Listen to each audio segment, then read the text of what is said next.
Hi all, and welcome to Cosmic Voice again on this Wednesday evening. Tonight, at the moment, we have Tanaath and Sunfire. Drake may call in later, we'll see. With that, I'm going to hand you over to Tanaath, see whether she has anything to say first. Hello? Hello. Hi, Tanaath. Hey, I made it home. No strange things on the highway this time. All right, that's good. First things first, I'd like to say something regarding the transcribers and the translators. We've kindly received quite a lot of help. People have offered to transcribe the shows for us, and I'd like to say thanks to them. And we've also received messages from 4 people around the world, Czechoslovakia, Sweden, France, and I think it was Venezuela, who are going to translate all the transcripts into their host language. So I'd like to say thanks to them as well. And if you want to be part of the transcription or the translation efforts, please send an email to cosmicvoiceradio@gmail.com. Unfortunately, right now, I'm not able to help organize the efforts because most of my time is taken up, unfortunately, working in the public sphere. That's good. Another thing I'd like to briefly raise is the issue of certain questions coming up and people saying we don't answer them properly or it's insufficient data. What you have to have to understand at this point is we are in a war, and in war you don't give secrets away or tactics or details, and I would ask people to consider that when asking certain questions. Yes, we've had a difference of opinion over the Tolek Brown dwarf item. My personal opinion is I don't think it's happening. We've stated many times that there's going to be no Earth catastrophe, and that's not going to change. You know, there's a lot of incidents that have gone on whereby the Earth is being protected from solar flares, through the asteroid incident in Russia, and also the Earth wobble and catastrophes to do with expansion as well. So if there was an incoming body, why would they bother to do that? People have to think along those lines and think accordingly. You know, but there's a lot going on. The Vatican announcement on September the 1st about the change in law, and also the Princess Diana thing.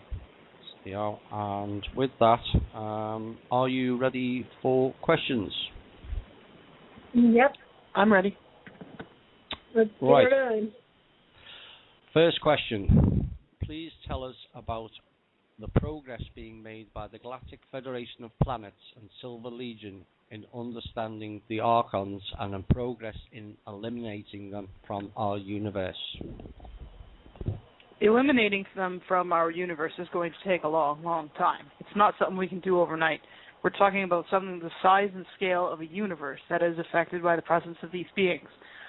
In terms of understanding them, we understand them well enough. We understand their origins, we understand what they are, and most importantly, we understand how to destroy them. So I hope that answers your question. Is it true that the timelines can no longer be viewed by those like the remote viewers after the end of 2012? No, I don't think that's true. I know that prior to 2012, trying to look at the 2012 event basically brought up what was called the White Wall. Since then, there have been people who are able to remote view.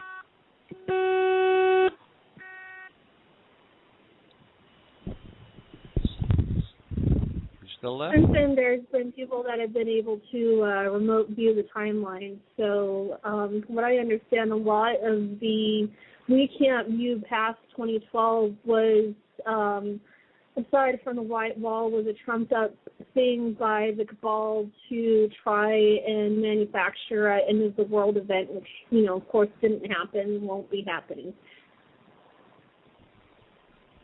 Okay. Are the benevolent ET Galactic Federation of Planets and Andromeda Council also blocked from viewing beyond 2012? No. Nope. How fast can a timeline change? A timeline can change in less than a femtosecond. It can change in a literal instant. It all depends on what happens. And sometimes you can actually change from one timeline and jump like multiple levels of timelines. Or is that both negative and positive timelines, or just one way? That could be either. Though I would have to say in the last year or so, most of the shifts have been very positive. yeah. Right. Are you able to explain the difference on magic and psionics? It comes down to the techniques used, the source of the energy, what effects it has, and personal definitions of the people doing it. Psionics tends to utilize a bunch of techniques that involve the mind, in terms of mental tricks, in terms of moving the mind or the body. Those are not always duplicatable with magic. Magic, in addition, can also have techniques that psionics can't duplicate, although there is quite a bit of overlap between the two disciplines. And psi mages are also in big demand because they marry the two, the best strengths of both. Right. If all the bad guys are clones and the rest begin, then are you saying we will be incarcerating clones? And what happens to the real entities? Well, they're not all clones. A lot of them are, at least a lot of the public ones are. I don't know what's going to go on in terms of what happens to the real ones. I imagine it would really center around what they're actually guilty of. The actions of the clone can't really be blamed on the original, especially since clones do what they're programmed to or what their handlers make them. And so most likely what we'll be doing is whoever was in control of the clone at the time of whatever the clone did would be the one that would be held at fault for whatever that specific incident was. Okay. This person has tried to reach the Silver Legion through dreams in the hopes of meeting Mern and Iggy, as you said. That I may have trouble remembering it, even if I did so. My question is, do you know what they look like, so next time I have a better sense of how they look? Actually, I'm not at liberty to discuss the appearance of Mern and Iggy and those particular individuals in public. So please send me a private email and we'll talk it there. That comes down to the security you mentioned earlier. Right. Many are anxiously awaiting the healing phase of the transition, becoming doubtful that this will even take place. I know timelines and dates cannot be given, but how close are we to all this happening? Again, timelines and dates can't be given. There's really no getting around that. Sorry. I can say close, but what does close mean? It means the same thing as soon. Soon means absolutely nothing. Soon could mean next week. Soon could mean 10 years from now. I'm not going to give timelines that I don't know if are accurate. Yeah, we don't give timelines, people. Okay. no matter how you ask the question. Yeah, it doesn't matter how many times you rephrase it. I'm still not going to give a date to you. Yes, and that's been fairly consistent right through. This one's to Sunfire. I used to read your responses on John Kettler, and I read that you said that North Carolina would be situated to receive a climate similar to Mexico's. Could you expand on that, please? Well, in general, the entire planet is going to, within a certain period of time, gradually shift to a global Mediterranean climate, as the poles are going to, the tilt of the planet is going to be correcting, and so when that occurs, and with all the all the things that are going to be going on with the transition coming up, that will have the planet shifting towards a global Mediterranean climate. There will still be some of the highest mountains will still have snow on them, but generally it's going to be like, the weather is going to be very similar to what you see in Greece, Italy, Spain, that general vicinity on a planetary-wide basis. Right. I can't help but wonder if all what we've been through will be worth it in 4D. It's been overwhelmingly hard, and I've lost the feelings that made life joyful. I feel like an emotional person sometimes. My question is, can a person develop the ability to switch from two extremes if they experience a little bit of happiness and then be able to switch to rage, to fight? I really don't understand the question. I think it's the change. Will they still have the same emotions in 4D? You'll have a wider emotional range, and the negative emotions will be blunted, and the positive emotions will be emphasized. Okay. The Cabal Illuminati began as a few bloodline families and expanded over the centuries. What is their relationship to or with the reptoids? And most of these bloodlines, they're descended from reptoids. They're hybrids. Most of these bloodlines come out of specially selected families that were selected by the reptoids, genetically modified and interbred within. And this is part of the reason why there is such a cabal focus on genetics and family and whether or not somebody is a legitimate heir and whatnot. And this all has to do with the blood quotient, the reptoid blood quotient. Those who have higher reptoid genetic percentages are permitted higher and higher ranks. Those with lower percentages are basically stuck being grunts and minions. But it all comes down to who your family is, and it's a very convoluted interbreeding system. You don't see natural marriages in bloodlines like that unless you've got an escapee. Everything is controlled. Yeah, and beyond that, like you have the hybrids, like what Tanaath mentioned, and the bloodline families, and then above that, the Draco and the Hydras are like the overseers. They're the management, I guess if you could call it, or the next layer up for the whole control system. Right, next question. Drumvalo takes people down into the earth with him to visit the beings he calls lava beings. According to him, they are humans. Who are they? Why are they here? And are they I can't speculate. soul trappers? I can't speculate on any of the beings that Drunvalo Melchizedek has contact with, other than to say that Drunvalo Melchizedek himself isn't all that trustworthy. He's known to be recruiting for the Cabal. So, your mileage may vary. Use your discernment.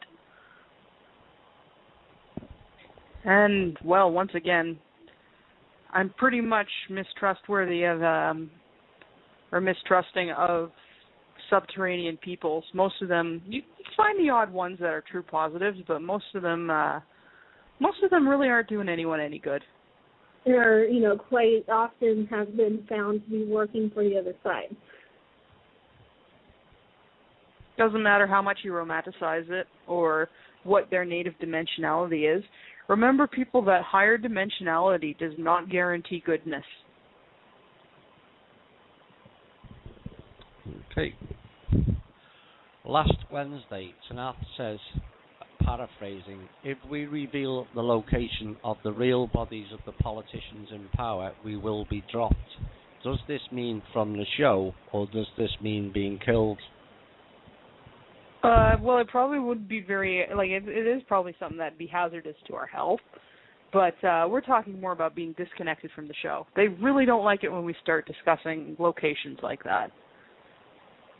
Not to mention, that information really does not function or serve a useful role as a general information thing. It's tactical, and as tactical information, we'd like to keep it under wraps. Yeah, because as Thomas mentioned at the beginning of the show, we are still in the middle of a war. And, when you're in the middle of a war or in the middle of a game, you don't give your playbook to the other side. Right. Tanaath, on the last show, you said that positive and negative can exist in harmony without evil. What is the difference between negativity and evil? Negativity is, in its nature, consumptive. That means that it requires more energy than it outputs. Positivity is additive or generative. It produces more than it requires. Positive and negative can coexist quite easily, with negative taking up the excess and positive producing a lot of it. Evil, on the other hand, is gratuitous cruelty, gratuitous tyranny, gratuitous atrocity, basically all the terrible things. There is no need for that within negativity in and of itself. Negatives can actually exist in harmony. Yeah, there's a lot of, we have in the Galactic Federation of Planets, we have a very nice balance of positives, neutrals, and negatives, and they coexist perfectly fine without any problem. It's just that the particular flaw that causes evil tends to favor, or I guess you could say negatives tend to be the favored tool. It isn't necessarily the fault of negativity. You occasionally see evil positives, but it's rarer. It's just that it's easier for evil to leverage that consumptive state. And that's when you combine the evil and the negative. That's when you get regressives like the Draco, the Hydra, the Graves. And they are regressive. Part of the whole thing about them being evil, regressive, and consumptive is the fact that if you take a Draco or a Hydra at a base state as everybody else, over time, while other people progress, they'll go backwards. They'll lose tech and lose techniques and abilities and whatnot over time. And spiritual evolution. Yeah, they devolve instead of evolve. Right, okay. I heard Earth-like planets are mostly considered females. Is this accurate, and why? Yes. I have no idea why it is, but for some reason, most suns are male and most planets are female. Who gave Mother Earth her name? The first humans who were here, or the creator beings that created Mother Earth for us? I guess it would depend on which name you're using. She's got so many names, right? Some of them are applied onto her by other beings, whether those are other humans, whether those are us from down here, whether those are other beings out there. And her own chosen name is actually Mita, or Mita. I'm not too sure how to say it. MITA. Okay. Blog Talk is having fun and games with the mic again, I believe. Right. Why does Mother Earth have several names? I think you just answered that one. A well-loved child has many names, as my mother says. In Lana Cantrell's The Greatest Story Never Told, Lana explains that years ago, Earth humans had green skin, that our blood is like chlorophyll, and perhaps back then our blood was even gold-like in colour. Who are these green-skinned gods? They're not gods, for one. No, not all of us had green skins. I do believe that Tolkien discusses a particular green-skinned progenitor race that it was part of the 24 or 26 or whatever it was human species that helped contribute to the Earth project. We don't have a single origin. People need to really get this through their heads. We have 24 to 26 separate species making up our origin. So yeah, some of them are green skin, some of them are not. Some of them have pointy ears, some of them have round ears. Some of them have almond-shaped eyes, some of them have round eyes. There is all kinds. 24 different flavors went into the mix, minimum. The greenskins make up part of it. No, they were not gods. No, they are not our sole progenitor. Anybody claiming sole progenitor or sole creator over humanity on Earth is lying, flat out. When we transition back to 4D, will the green skin beings return? Well, yeah, some of them will want to say hi to their descendants. Are they going to come and take over? No. They're going to be part of many groups that are going to come and interact with us.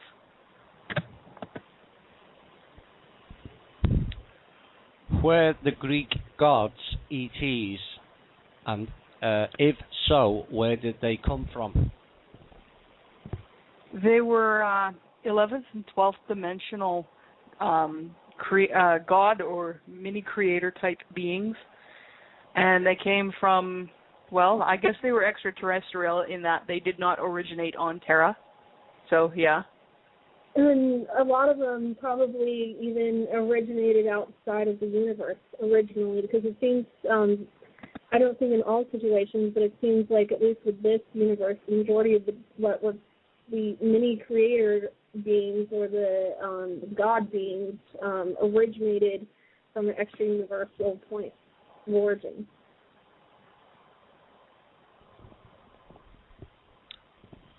Right.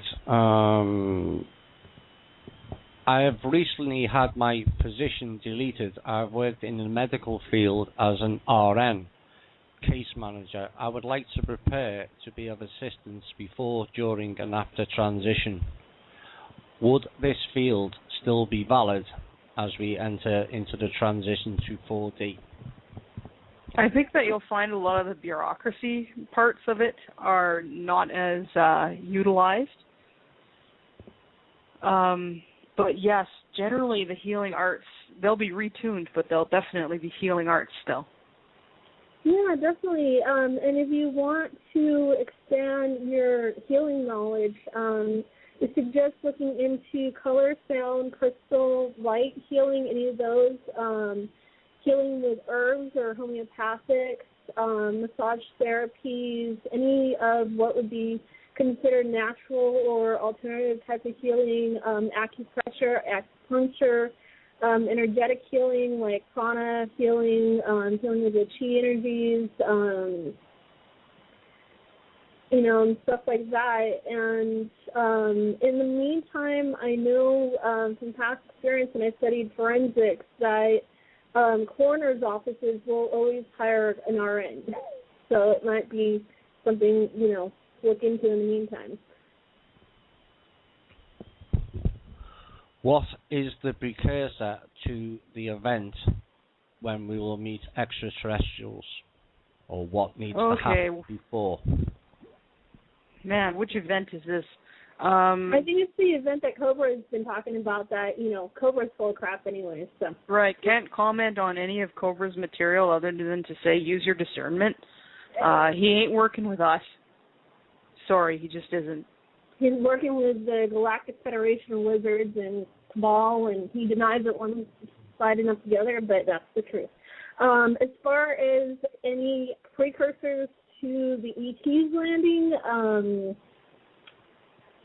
I don't know. Again, that's tactical information. Yeah. Because we're not, the Federation and the Silver Legion and the groups involved in the Liberation Forces are looking into a number of options. We have not decided on exactly what we're going to do yet. So it's still open, but chances are it's not going to look like a stereotypical disclosure event, meaning that it's probably not going to be talked about on CNN, and you also probably won't have to take some official's word for it, because we're going to emphasize personal face-to-face interaction over something that somebody can easily dismiss, like, oh, friend of a friend of a friend said. Yeah, our focus is on connecting and reaching out and contacting the civilian population. We know the governments are corrupt. Yes, if you want official disclosure, it's been going on for years. It's just that it's not happening in the form that people expect it to. It's still being marginalized by the general public at large, so people assume that disclosure hasn't happened just because things are well hidden. Well, get out there and do your research. You'll find disclosure has been going on for years.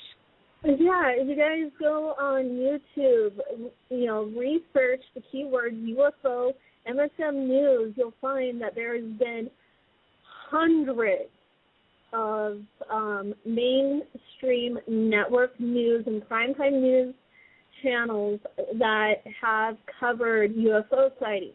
There's the FBI, the British Ministry of Defense have both released a lot of documents on UFOs. There's been even an article that was done, I believe, on NBC about UFO sightings. So, and there is a defense minister in Canada. Paul Hellyer, yeah, I was about to mention him, Paul Hellyer.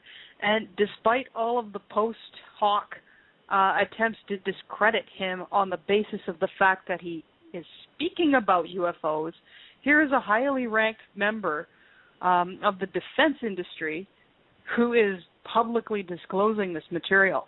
And most of the opposition against him is basically stating, well, he's talking about UFOs, he must be nuts, and using that as a basis to discredit him. And anybody who's able to think even slightly critically realizes that that's it's circular.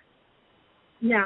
And, you guys want more government officials disclosing. There was the former head of the CIA, I believe last year, went on Coast to Coast AM and completely disclosed quite broadly the whole interaction between the United States government and UFOs. There's been the press club hearing that went on for a couple hours. It was broadcast on CNN within the past couple years, where a bunch of military, Navy, Air Force Base, government officials publicly disclosed the government's interaction with UFOs. And then just this past, I think like a month or two ago, there was the citizens hearing for disclosure where, again, more government people publicly disclosed the government's connection and ties to the UFOs and aliens. And there was also Medvedev, the president of Russia. He disclosed even Russia's connection to UFOs and ETs. So, you guys got disclosure. Mm-hmm. As for when you'll be able to interact face-to-face, well, that all depends on what happens in the next few months. We'd like to speed this along. We really would. Yes. Well, the press club's been going on since for the last 12 years. And also last Friday we had the announcements that Area 51 is now official.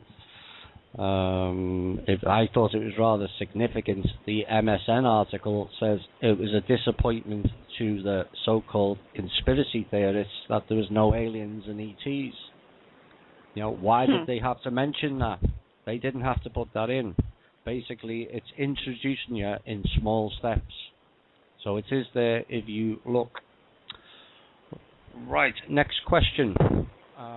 An article is stating that American nuclear industry is having trouble to expand, and some nuclear power plants are having trouble and even facing being shut down.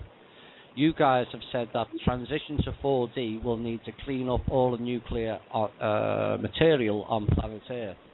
Is what this article reporting part of the nuclear clean-up efforts between Earth's good people and the positive ETs?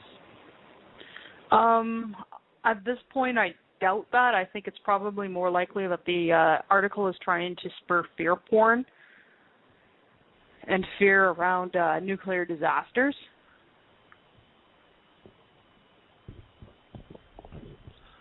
How about the nuclear plants all around the world? Are those eventually going to be shut down too? Yes. Yes, nothing nuclear will remain.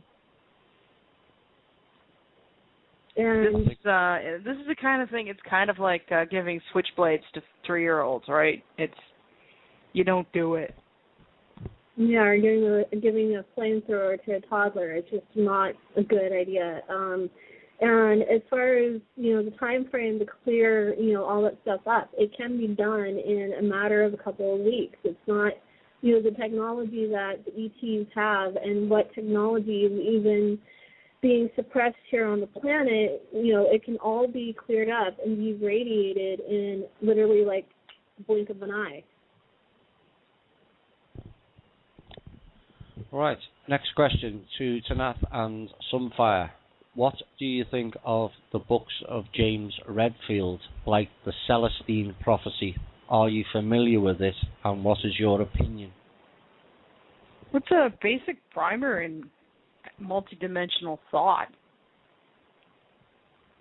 It's fairly decent. I mean, that you got to use your discernment with anything big like that. Bound to have a booby trap here or there, but in general, it's a basic primer on multidimensional thought. Yeah, the movie has got terrible production values and is just preachy as heck, but if you're the kind of person who learns best from a movie as opposed to a book, go pick it up. If you're the kind who prefers to read your information, go pick up the book. It's decent. Just use your discernment. The multidimensional thinking is one of the methods and techniques that Kyla from Procyon emphasizes the need to embrace and develop in the 2 articles where it's covered that he spoke to another lady down here on the surface, and was one of the best and strongest forms of defense against the Dracos and the Greys is multidimensional thinking. Breaking out of that, there's only 3D and nothing else, mindset. It's really important. Right. There are a lot of predictions of upcoming Earth disasters, from mild solar flares disrupting electricity to as bad as everything burning. What can we actually expect? You can expect odd weather, maybe snowstorms when they're not supposed to be, maybe hot days when they're not supposed to be. Other than that, not really a whole lot. If you're like me and you're electromagnetically sensitive and you get headaches, you might be able to expect some more headaches, and, shares might go up in some headache medicines. Honestly, despite all the people trying to terrify you into manifesting an X-class or extinction class CME, it's not going to happen. There's plenty of ways to redirect that. Sure, some of the smaller ones get through, but they're, at most maybe they'll knock out the grid in some places for a few days. kind of like what happened on the eastern seaboard in 2005, I think it was. It's not a big deal. Yeah, You'll survive. I can't emphasize this enough, and I know Thomas spoke at the very beginning of the show tonight. There will be no mass casualty or catastrophic events anywhere on the planet. And your tech toys will survive at least up until transition. Your cars will keep running. I would recommend, though, and I would recommend this as somebody who lives in a place where blizzards routinely come through here in the winter. I have food and water and warm stuff to keep water liquid enough for 2 weeks. I recommend that everybody have what they need to live for 2 weeks on hand. I'm in a little apartment without a lot of storage. I stack water in my closet, underneath my my shirts that don't hang all the way and stuff. Find a place to keep it. Even use it as a place to put other things to rest. You can prepare, and don't think you got to go out tomorrow and buy everything in one go. I built my little collection over a couple of months, and I rotate it too. When something gets a little too old, I eat that or drink that and bring in another one. It doesn't have to be expensive. It doesn't have to be all in one go. It's extremely recommended. The government of Canada even recommends that people have a minimum of 72 hours worth of supplies on for every member of the family and the animals as well. In the case of an emergency, we just recently had flooding in my province, and some people were displaced from their homes for a couple of weeks. Some people are still displaced from their homes. Be prepared. It's not paranoia. It's Boy Scout thinking. And it's just good common sense. And, it's one of the things that, I would love to see a lot more of in general is just common sense. And, I mean, there's wildfires and there's earthquakes and there's, tornadoes and hurricanes and all this other stuff that just, natural part of the planetary weather system. And, things happen. Just being prepared is, a really great idea. Yeah, and don't invest fear in it. You could do this from an emotionally neutral standpoint. You don't have to invest fear in it. Yeah. Okay, next question. Free energy is here, but we may need a hand with the non-human controllers. Is there something the benevolent could do to get rid of the suppression by the non-humans stifling the release of the new energy sources? We're working on it. Yeah. It's already in progress, guys. This is definitely a major goal of ours, is to free up, basically get rid of the interference so that the Terran-made and Terran-developed technologies and products can be disseminated on a mass scale. We're not here to be saviors. We're not here to tell you how to live your lives. We're not here to hand over scads and scads of tech. We're here to help you live freely. We're here to clear away the scum that have been tainting the pool so that the waters can run clear and you can see what you want to do yourself. And protecting people who are involved in the distribution and production of that tech is definitely one of our goals, as is helping with the dissemination process. Okay. Next question is for Sunfire, not Sunflower, please. Sunfire, F-I-R-E. I heard you mention that the Galactic Federation of Planets has its own biospheres.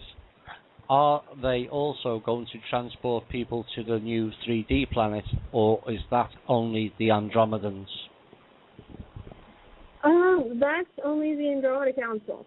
They're the ones that are going to be handling the transport of people in the biospheres.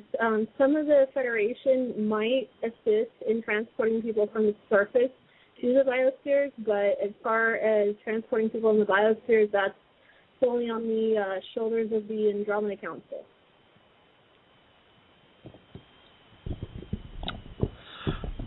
question.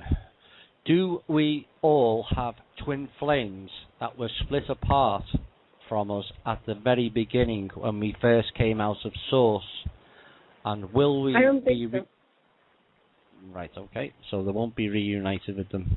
Well, those who have twin flames will probably have the opportunity to seek out their twin flames, but I don't know if everybody has one. I don't know if everyone wants one. I know a lot of the people who romanticize the idea, maybe they have one and maybe they'll find them, but not everybody has a need for it, right?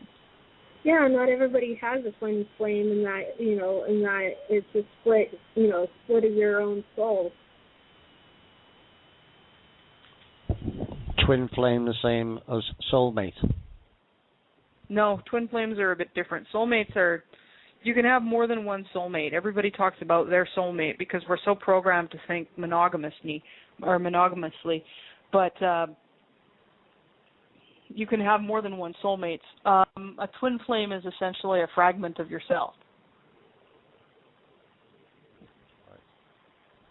And these don't always have to be romantic relationships either.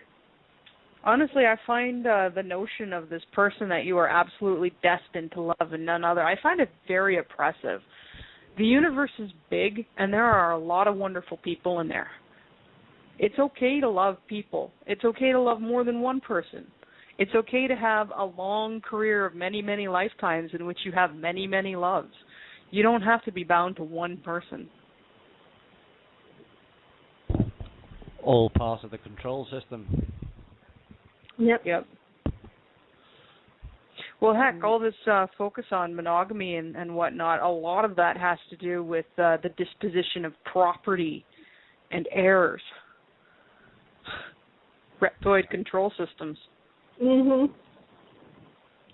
Well, hopefully that will end on September the 1st with the change in Roman Cura law.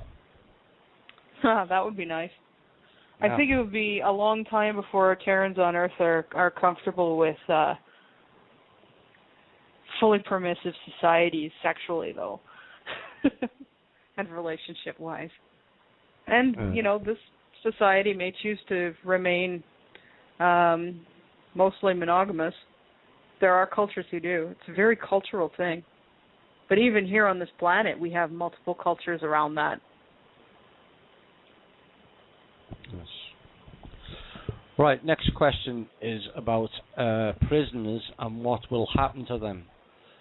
There are real maniacs that can't be with the normal people, and there are some innocent people put in prisons. How will they be able to choose either to leave prison to stay 3D or stay and go 4D? Those beings who are imprisoned on this planet wrongfully will have the choice to do what they want. Those people who are imprisoned for just reason will be given the opportunity to be healed. If they refuse healing, chances are they won't be permitted to go cause more trouble. I'm not entirely sure what the whole process is there, but they're not about to unleash murderers on society or rapists or anything like that.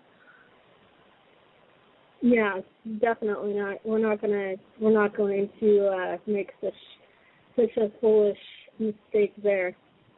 And yes, they do have ways of telling for real whether someone is innocent or guilty. It's not a he said, she said thing like it is down here.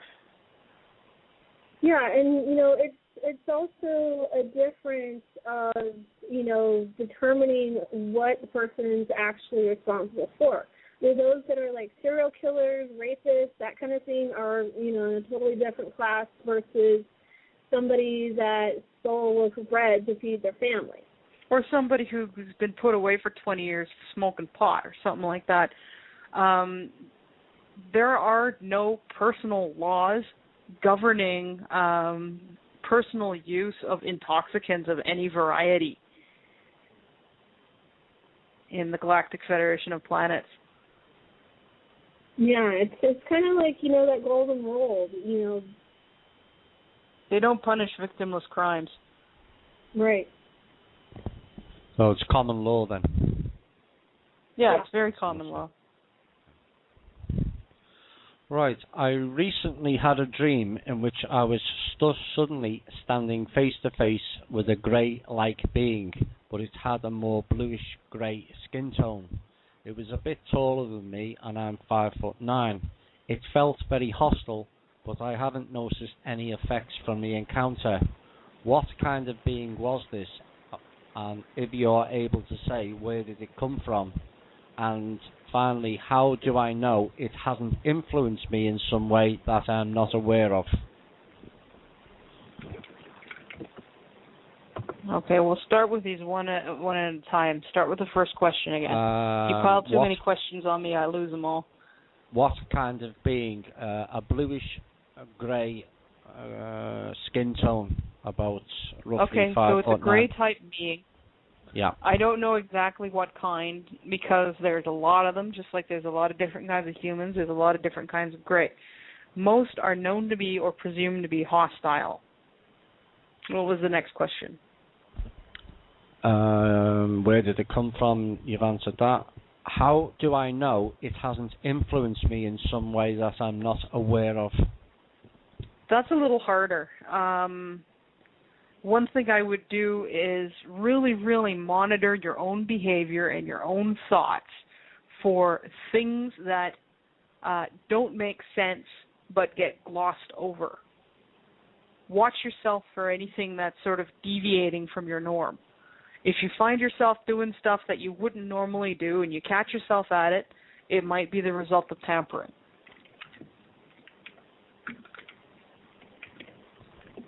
Okay. Since there is a lot of cleanup being done to the planet, is all the salt in our oceans also going to be cleaned up? No.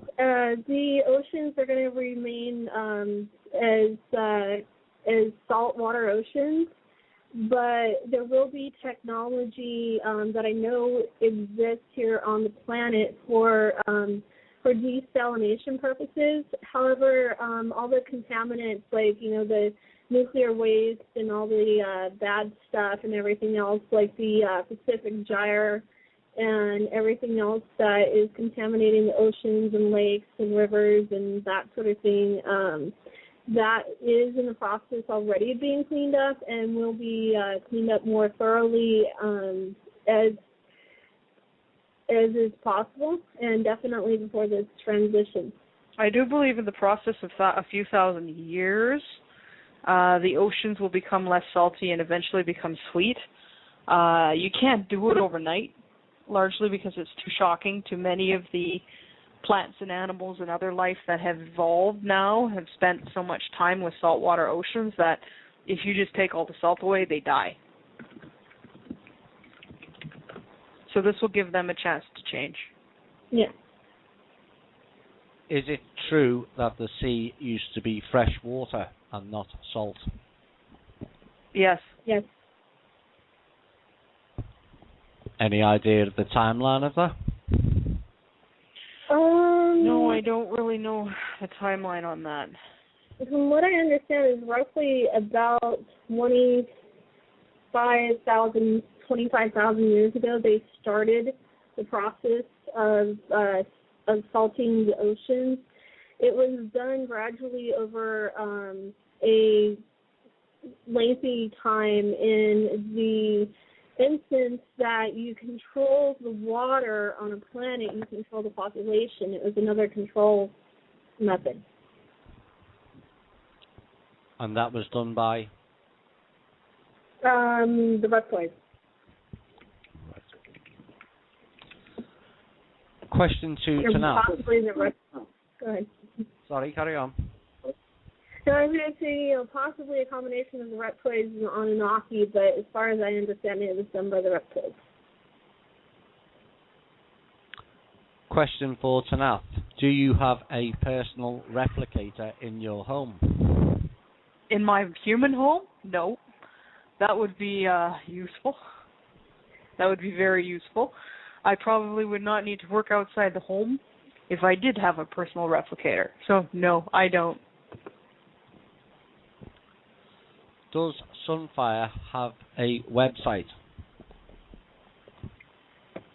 I don't at this point in time. I know the Galactic Federation of Planets is planning on having a official website. There is no official or unofficial website for the Galactic Federation of Planets at this time, but it will be something that will be done in the future. I don't know when yet. But aside from these radio shows, there is no actual internet presence for the Federation. Right. Will all present religions continue to function after transition in 4D?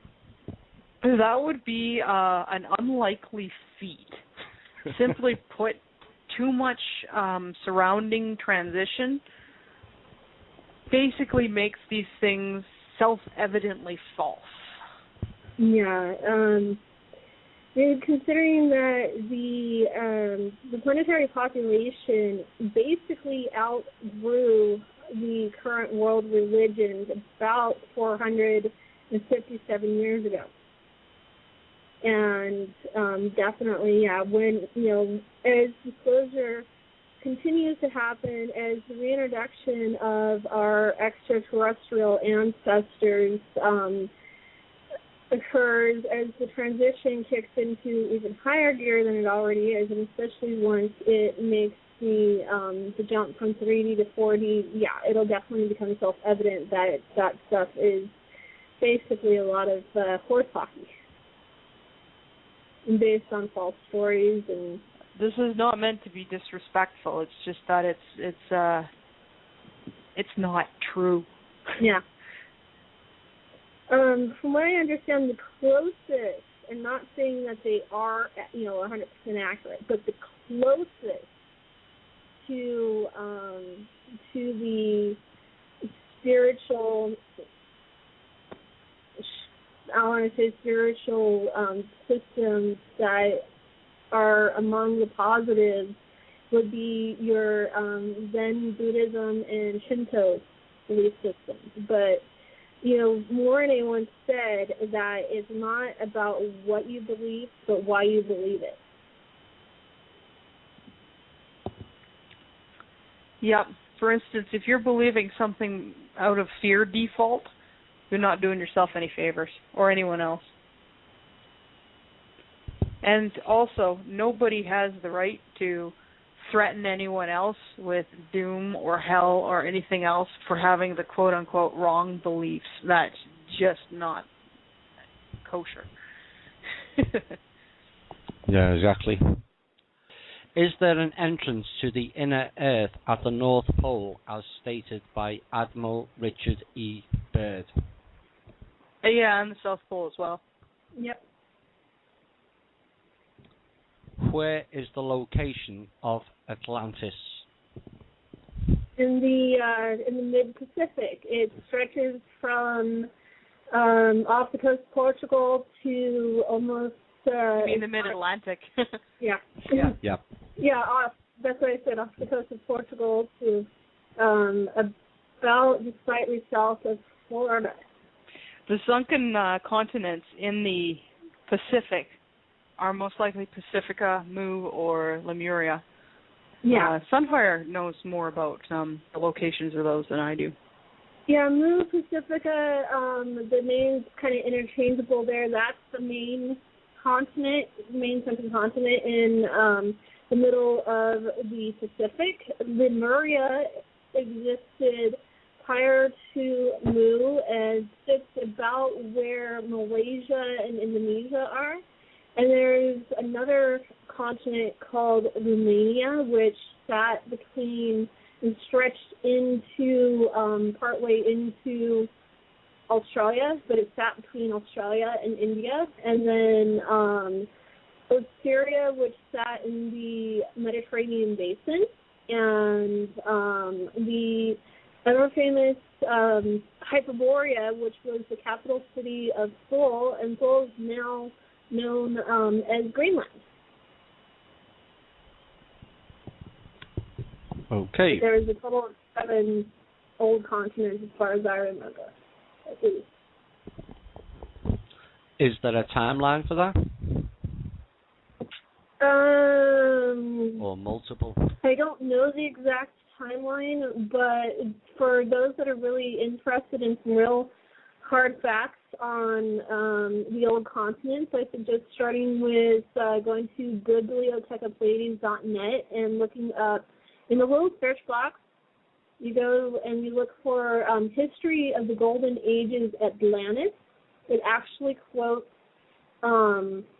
real archaeologists and anthropologists, and even an article that was published in mainstream media about it back in 1971, I believe. It's a good place to start. And then also look up a book by Brad Steyer called Worlds Before Our Own. Okay. Is there anything obvious that everyone can easily notice regarding the transitioning to 4D?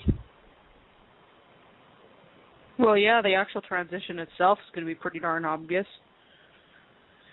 As for precursors, well, take a look around you. Things are changing. Yes. Yeah. All right. The good one is all the, everybody keeps screaming about all these massive animal die-offs. Most of those are because the animals are transitioning ahead of the human population.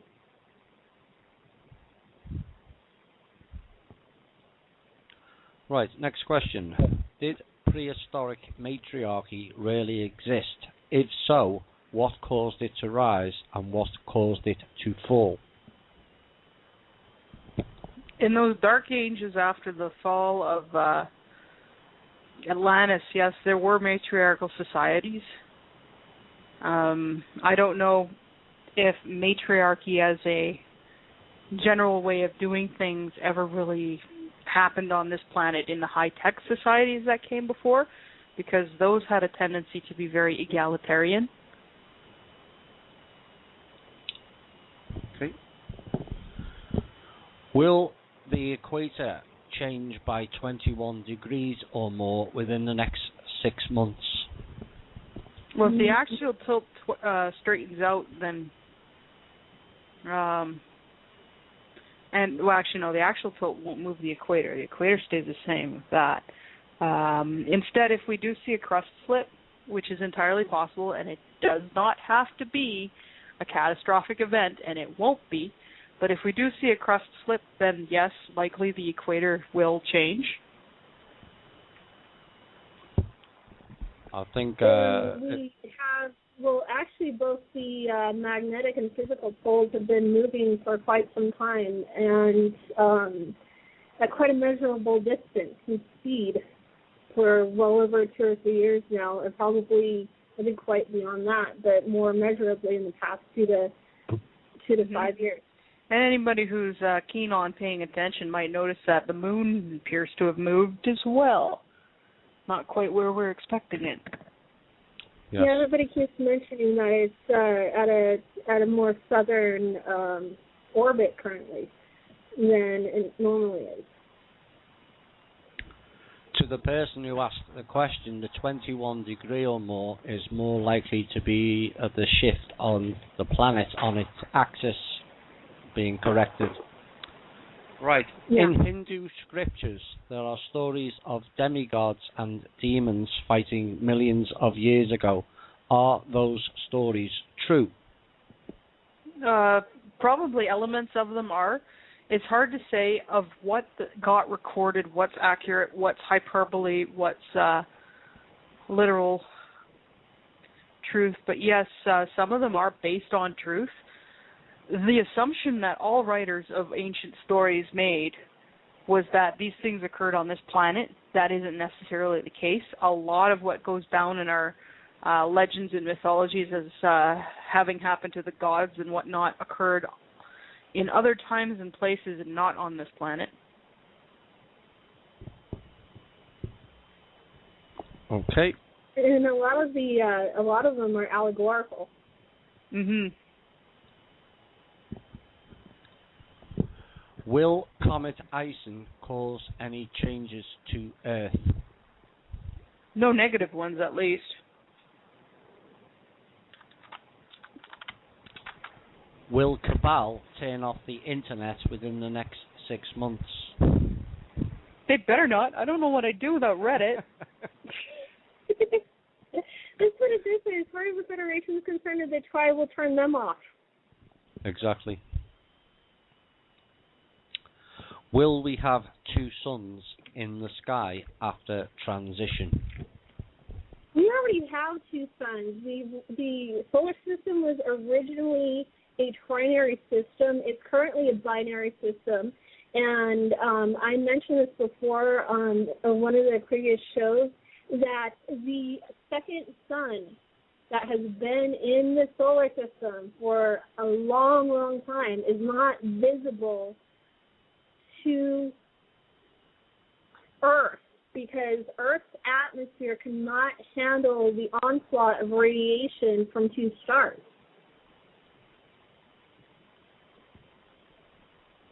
And so the planet Earth is set at an opposite orbit to where the second sun is not visible from Earth. It is visible if you go to Mars. And it's been there for practically since before the planet has been here. It's part of the original solar system creation. So no, we're not going to be adding any more stars to our solar system before transition. Okay. I've heard that the cornerstone of the Kaaba, the big black square cube in Mecca, is extraterrestrial in origin. Is that true? And if so, which ET species did it belong to? I have no clue. Tanaath? Tanaath? Do you know anything about that? Yeah, sorry, I'm not sure on that one. Maybe we should possibly reptoid. Okay. Was the Holy Grail an actual bloodline? Could it be referring to pure alien blood? Actually, the Holy Grail, from what I understand, was actually a alien device, and there crystals on each of the crystals on the device had some significance. I know that I can't remember off the top of my head, but it wasn't a specific bloodline. No, it was a piece of alien technology.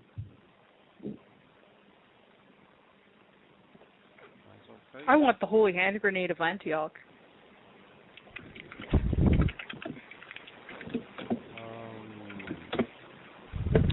Excuse for the delay. I'm just trying to get Drake on. Drake's in the background somewhere, and I'm trying to get Drake on. Right, next question. Was Buddha an extraterrestrial incarnate? Yes.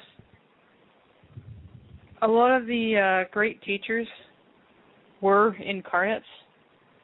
Some of them were part of the order of Melchizedek, which has nothing to do with the Drunvalo Melchizedek. Many of these people were volunteers who basically go around the universe offering to help third-dimensional planets gain knowledge.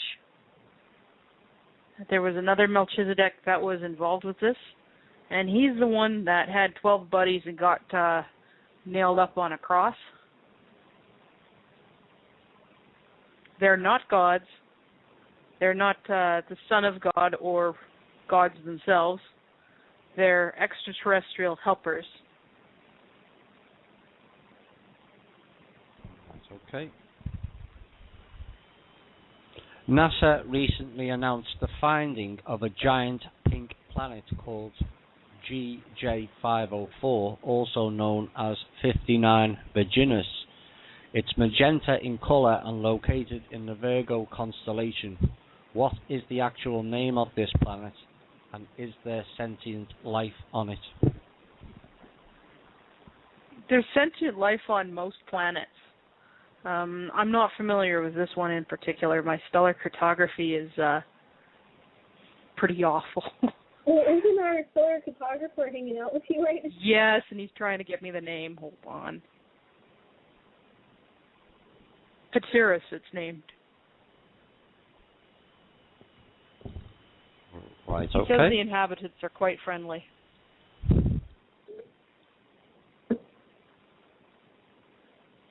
Right. Next question. What is the relationship between our souls and our spirits? When I center myself by feeling what is self and not self, does that include my spirit? Your spirit is all of you. Your spirit can't be destroyed. It was created by the Creator. It can't be injured or wounded or anything like that. It always exists.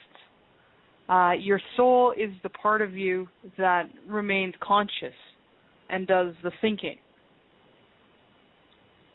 And also, in the higher dimensions, well, like in 3D, we have these organic carbon bodies that are like, they consider them like shells or like, you know, putting on a glove kind of thing. And then when you transition into the higher dimensions, like 40 and up, the soul is what gives your spirit essence its form, its physicality.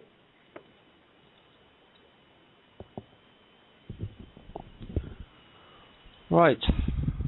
How does a regular, everyday, normal person tell who is a clone and who is not a clone?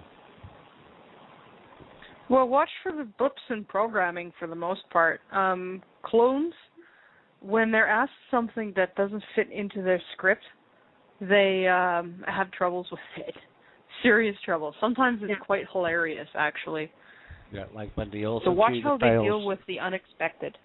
Yeah, and then also for those that are capable of seeing the auras, a normal human being or normal sentient being, let's put it that way, will have a full aura around their entire body. With clones, they only have an auric glow around the top of their head, and usually just the very top of their head.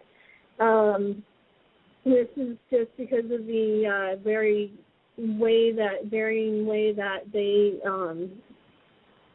work. And I mean, there's been some broadcasts I've seen where there's this one, I don't remember the name of the senator, but there was a senator that was killed, and they actually used a hologram in multiple different news broadcasts post the time that he had been killed, and there's video on YouTube of where they caught a couple of the glitches in the hologram, and it was pretty interesting and educational. They've got holograms that can look 3D physical, like if you don't know what you're looking at, that it would be like, you would just be looking at a regular, normal 3D person.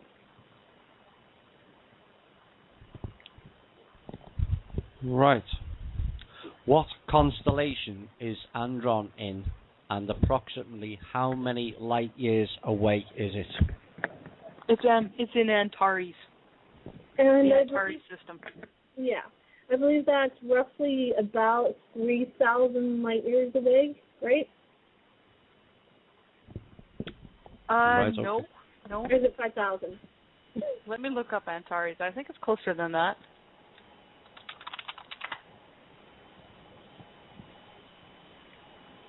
I think it's somewhere between 3,000 and 5,000. I know it's like a super red giant. Yeah, I know it's a super red giant, and I've got confirmation that it is indeed a super red giant. Our lovely solar photographer. It's about 550 light years away. Oh. Added an extra zero there. Yeah, you were an order of magnitude off, honey. Yeah. It happens.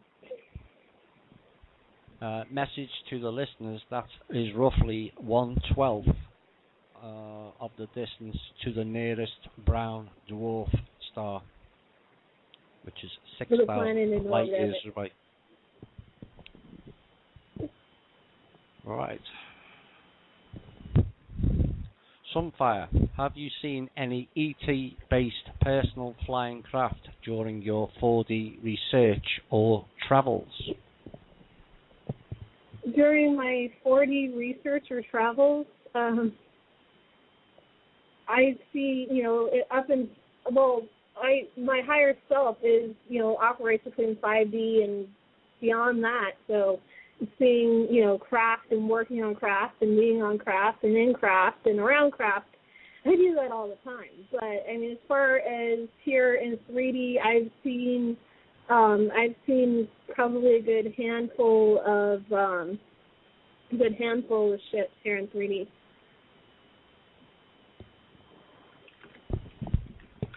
All right. I sure hope the shift happens soon, as I'm running out of teeth to bite my tongue. There is no one to talk about the cosmos around here except my 11-year-old, and I worry that she will be chastised if she mentions ET or the 4D shift. Is there any advice about how to wake people up? What I suggest is do it slowly and gently. You can start by, taking into consideration that shows like Star Trek, Battlestar Galactica, Andromeda, Stargate SG-1, those are all based on roughly 80 to 95% based on facts. And start talking to the people that are in the sci-fi, really, really, really into sci-fi, and just kind of be like, hey, well, what do you think what would you think if this stuff is actually true, if it was actually real, or if it was actually based on facts? And make the information available. It's very much like Field of Dreams here. If you build it, they will come. Not everybody is at the same level. Not everybody's at the same state of awareness and state of willingness and readiness. Tailor your information for their level. Yeah, you don't want to scare them away by overwhelming them, but, drop a few things here and there and let them come to you. And a good way to get some really good advice is there's an article that was a transcript of a lecture given by Alex Collier, which you can even check this out on alexcollier.org, is The Andromedans and Mentoring Humanity. And it is from his lecture that he gave at the Awake and Aware conference. And it really has some great ways to get involved in mentoring and introducing the information to people. Alex Collier is a really great resource for introducing people to the concept of the existence of aliens and extraterrestrials and off-worlders. But, take it one step at a time. Don't bombard somebody with it. Right. I'll break this question down. Would it be possible to create a Cliff Notes version or possible diagram showing where the original races came from? I believe, as far as I understand it, on alexcollier.org, there is at least 11 of the 22 to 25 different races that are involved in the progenitor based for the Terrans, and it includes the star system and the planet. Next part. In other words, you have described the combination of genetics and the star systems the Greek people came from. Can you break down the large countries and match them with their star families? Not all of them, no. That's a lot of information. Keep in mind, we're Terrans too. We're operating with minds and bodies that have suffered just as much as yours. We don't have a super high volume of specific information. It's hard to get that much bandwidth through. So that is all information that's going to be coming after the shift anyway. So we've tended to focus more on operational stuff. And hopefully some of the information will actually be coming out prior to the shift, but a lot of it will be out. I'd say the main brunt of it will be out post-shift, but there's going to be a lot that will be released prior to the shift.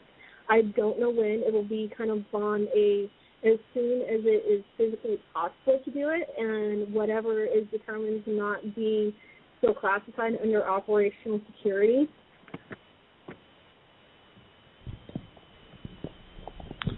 Right. To the person who asked the question, who told you they were clones, that comes under the security and tactical issues again. So we can't answer that one. Right. Will we know the exact date of the ascension as it gets close, or will we be taken by surprise when it suddenly pops into 4D in one day? From what I understand, we'll be able to, as we get closer, give a rough estimate. We will not know the exact specific date, time, hour, minute, second kind of thing. It'd be kind of cool if it happened on January 14th. I'd be cool with that. Yeah, I don't see it happening in January, but we'll see. Hope so. Yeah, I got my fingers crossed. That would be nice. The next question is also a security issue, I'm sorry to say, to do with the Alien Races book and the Council of Five. And Yeah, we've been told not to release any information on that for the time being. Sorry about that. All I can say is use your discernment.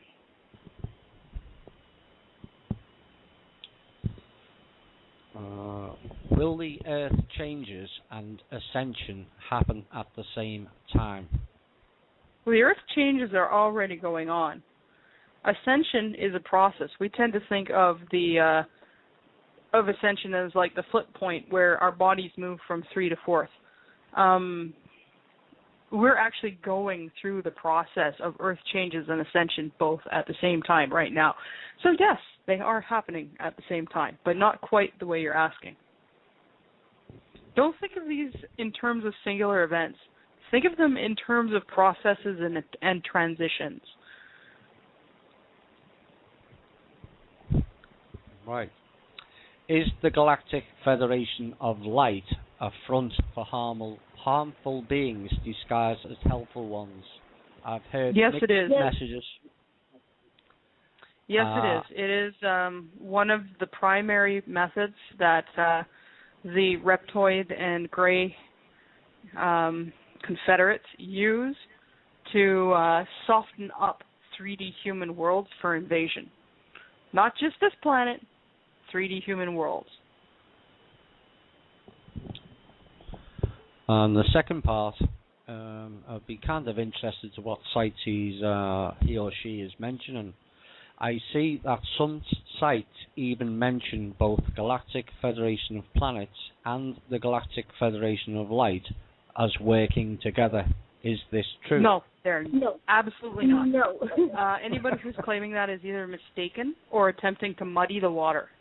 Anybody who claims that the Galactic Federation of Planets and the Galactic Federation of Light are the same organization is lying and attempting to muddy the water.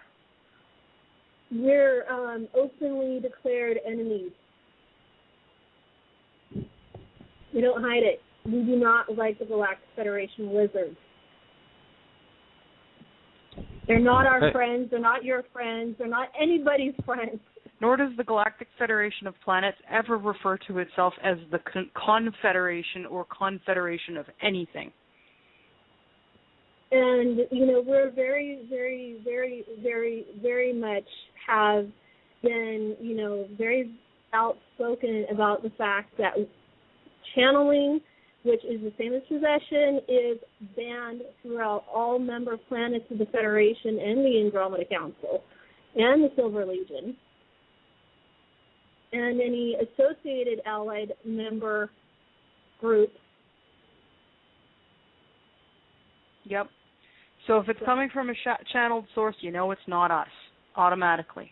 You automatically know it's not positive. Even if they're trying to call themselves the Galactic Federation, they're not us. Okay. I've seen a lot of criticism of how most groups aren't willing to give dates or prophecies, but the policy of not giving dates, is this due to preventing the negative forces from messing up that timeline? Pretty much. If you're going to announce to the world that you're going to do something on such and such a date, and you're in the middle of a war, well, you can expect that the people you're fighting against are going to do their best to mess up your plan on that day. It's just foolish to go running around announcing your game plan as you're going to the enemy. Also, go ahead. As much as, we consider the people who are listening to this show to be our friends, bear in mind there are people listening who are not our friends. We're giving out information for free on the radio. Of course this is being listened to.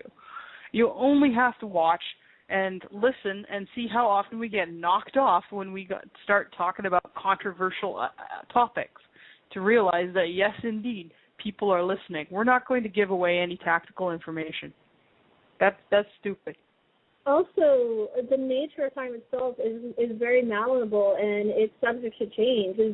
Even as Tanaath pointed out, that a timeline can change in the blink of an eye.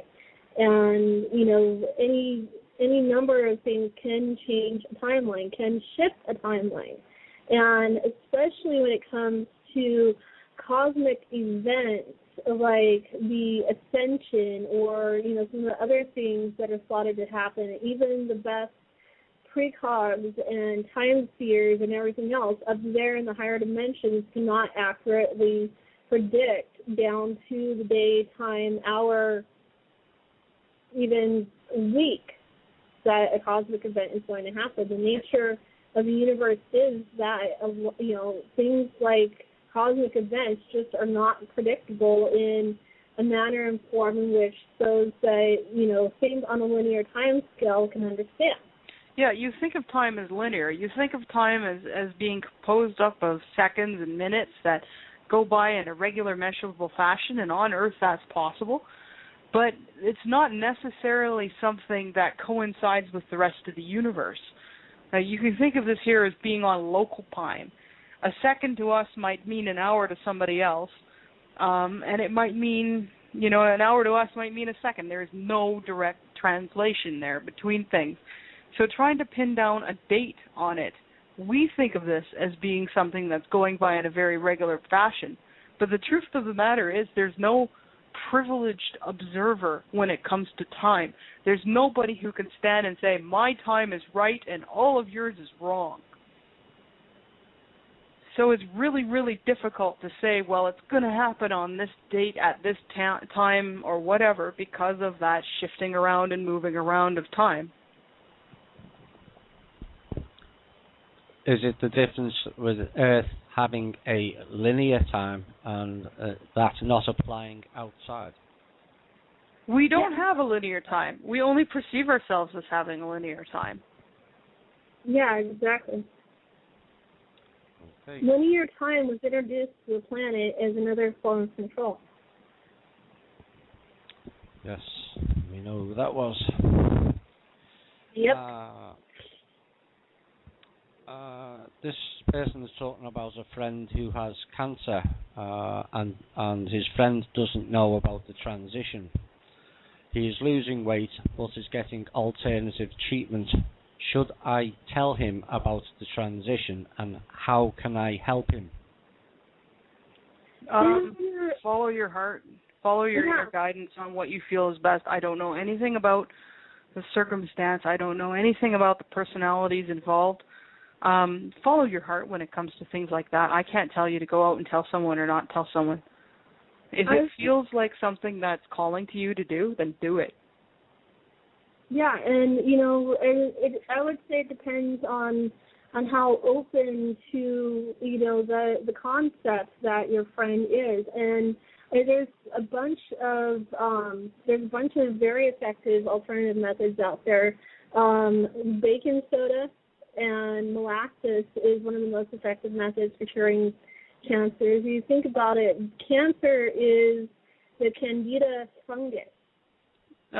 Some people think it is.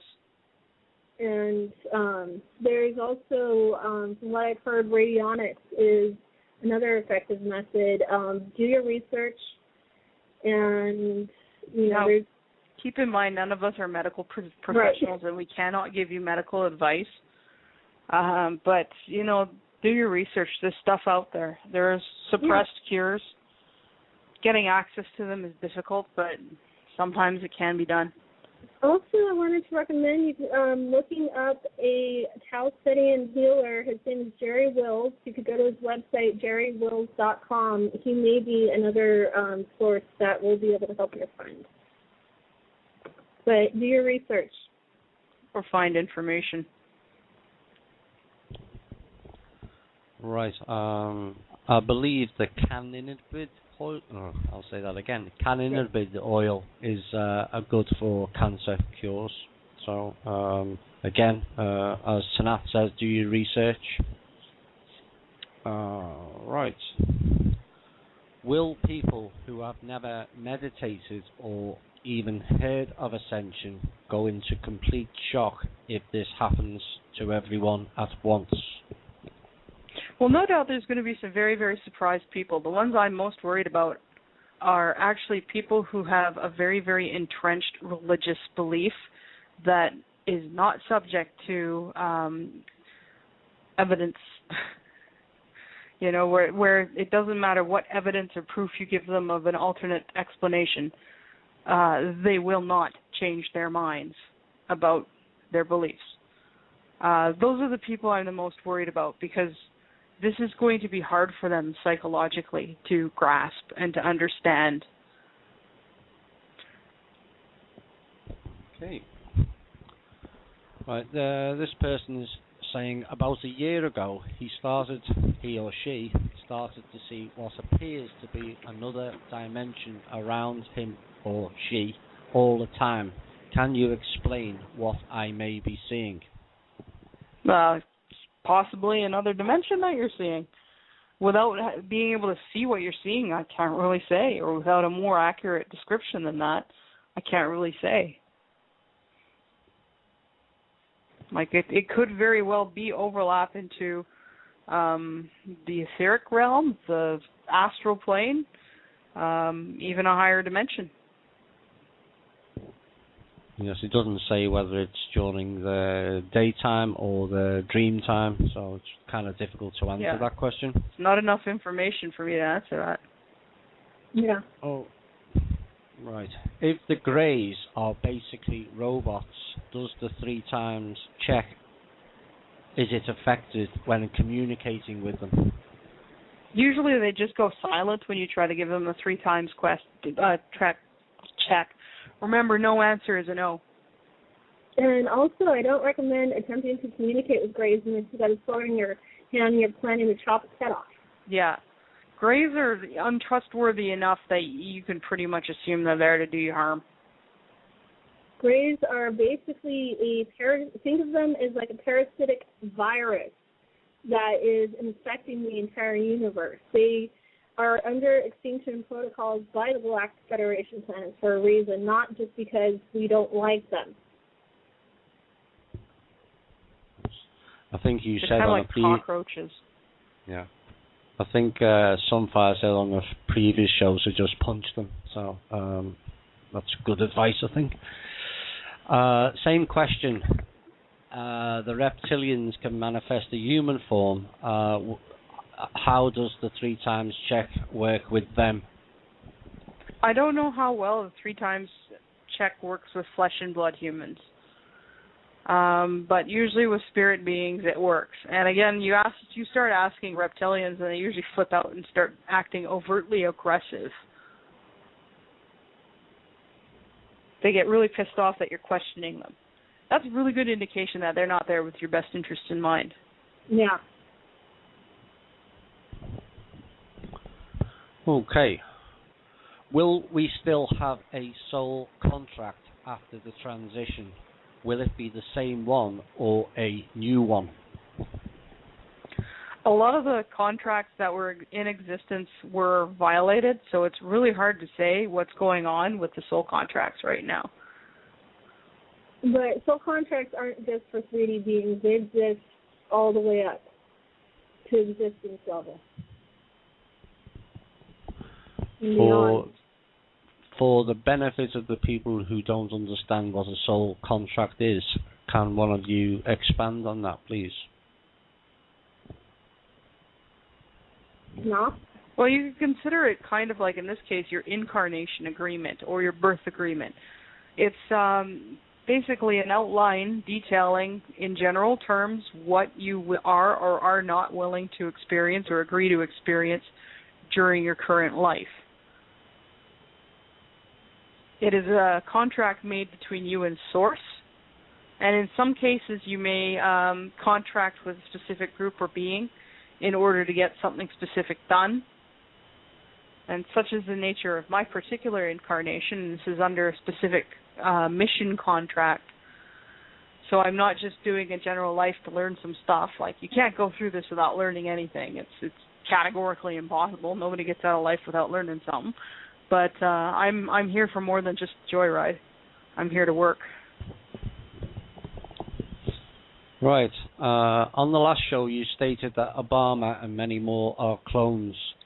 Is it just the political people, or are there other? No. There are. We can't go into too much details about who is and who isn't cloned, but generally, any place where you have significant points of power and major decisions being made, especially if they might not be amenable to bribes and other forms of control, strategic cloning does happen. Right. Will traditional Chinese medicine practitioners turn out to be an excellent light healer? Yeah, they'll be pretty good. Traditional Chinese medicine, a lot of it is very, very useful. Some of it, I really don't know how much bear gall and other stuff like that is harvested using rather horrific and inhumane practices. I don't know how healing those can be, considering that the energy of torture would come along with it. But, a lot of the less destructive practices are certainly going to be useful. I think, probably like, the more destructive and the ones that, come out of torturous methods will probably, from what I understand, they'll be given, and taught other more humane methods for achieving the same results. And the second part, do the Silver Legion, Galactic Federation of Planets, and the Andromeda Council need people of that field? Heck yeah. Yeah. We can always use healers in the Silver Legion. We're an army. Sometimes people get hurt. Healers are in great demand. Healers that aren't afraid to go on a battlefield are even more valuable, but we certainly have a lot of healers who are non-combat. That's good to know. Do you have any knowledge of avian that are huge enough to pose fear to dragons? I'm sorry, can you ask that one again? Do you have any knowledge at all of avian that are huge enough to pose fear to dragons? Pose fear to dragons. Well, most dragons are characterized as being pretty darn fearless. It seems to be a species characteristic. There's a second part that might help you with this. are there any such positive birds around that will fight against the negative reptilians? Oh yeah, there are some avians whose maximum size can be larger than the galaxy. And the particular race I'm thinking of is very, very positive. They're not exactly chasing after dragons, though, unless those are bad dragons. Remember, dragons are like humans. They can choose whether to be good guys or bad guys or just guys. There is though as Tanaath was mentioning, there is what we would consider a natural enemy of the, especially the Draco, the Hydras, the other regressive reptilian-based beings that they're considered avianoids, and roughly speaking, at the smallest in their bird form, they're about 2/3 the size of Terra, but they can get much bigger than that. And in their more humanoid form, the average, the smallest they can reduce their form down to is between 18 and 20 feet. But I can't release what the name of their race is and what planet they're from. They're Galactic Federation planet members, though. But as far as their race and that kind of information is currently classified. But they're 100% positive. They're really nice guys. Yeah, we love them. Is there a method to ascertain if we have the real version or the clone version? We addressed this earlier, did we not? Yeah. The best way is to watch their behavior. How fluidly and normally do they act? When faced with something unexpected, do they stutter and try to revert back to a script point, or are they able to handle it in a natural way? Those are your real big tellers. And again, if you can see auras, the aura is also another teller.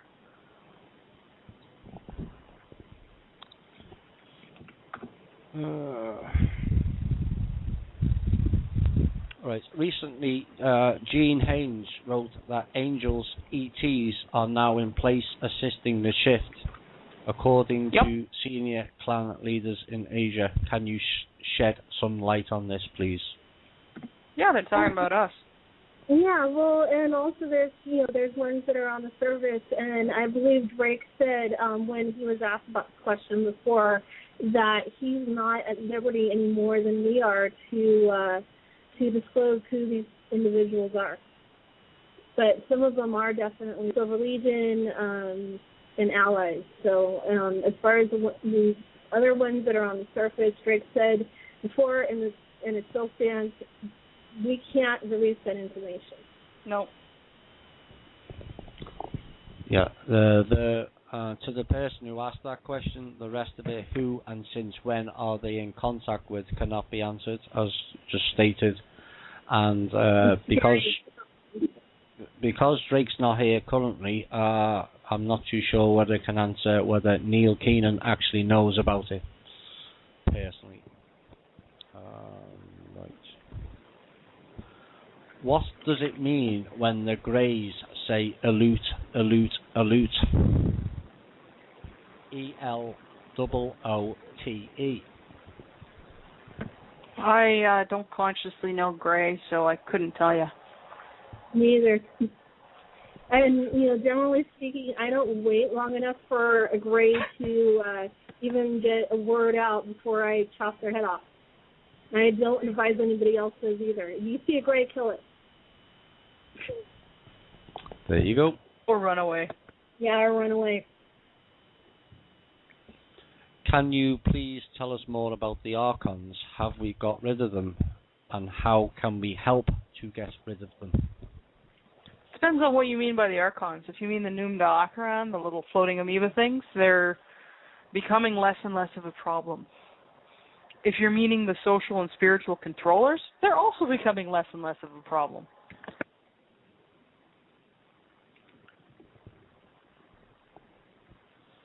You said that the solar system's other planes are also inhabited.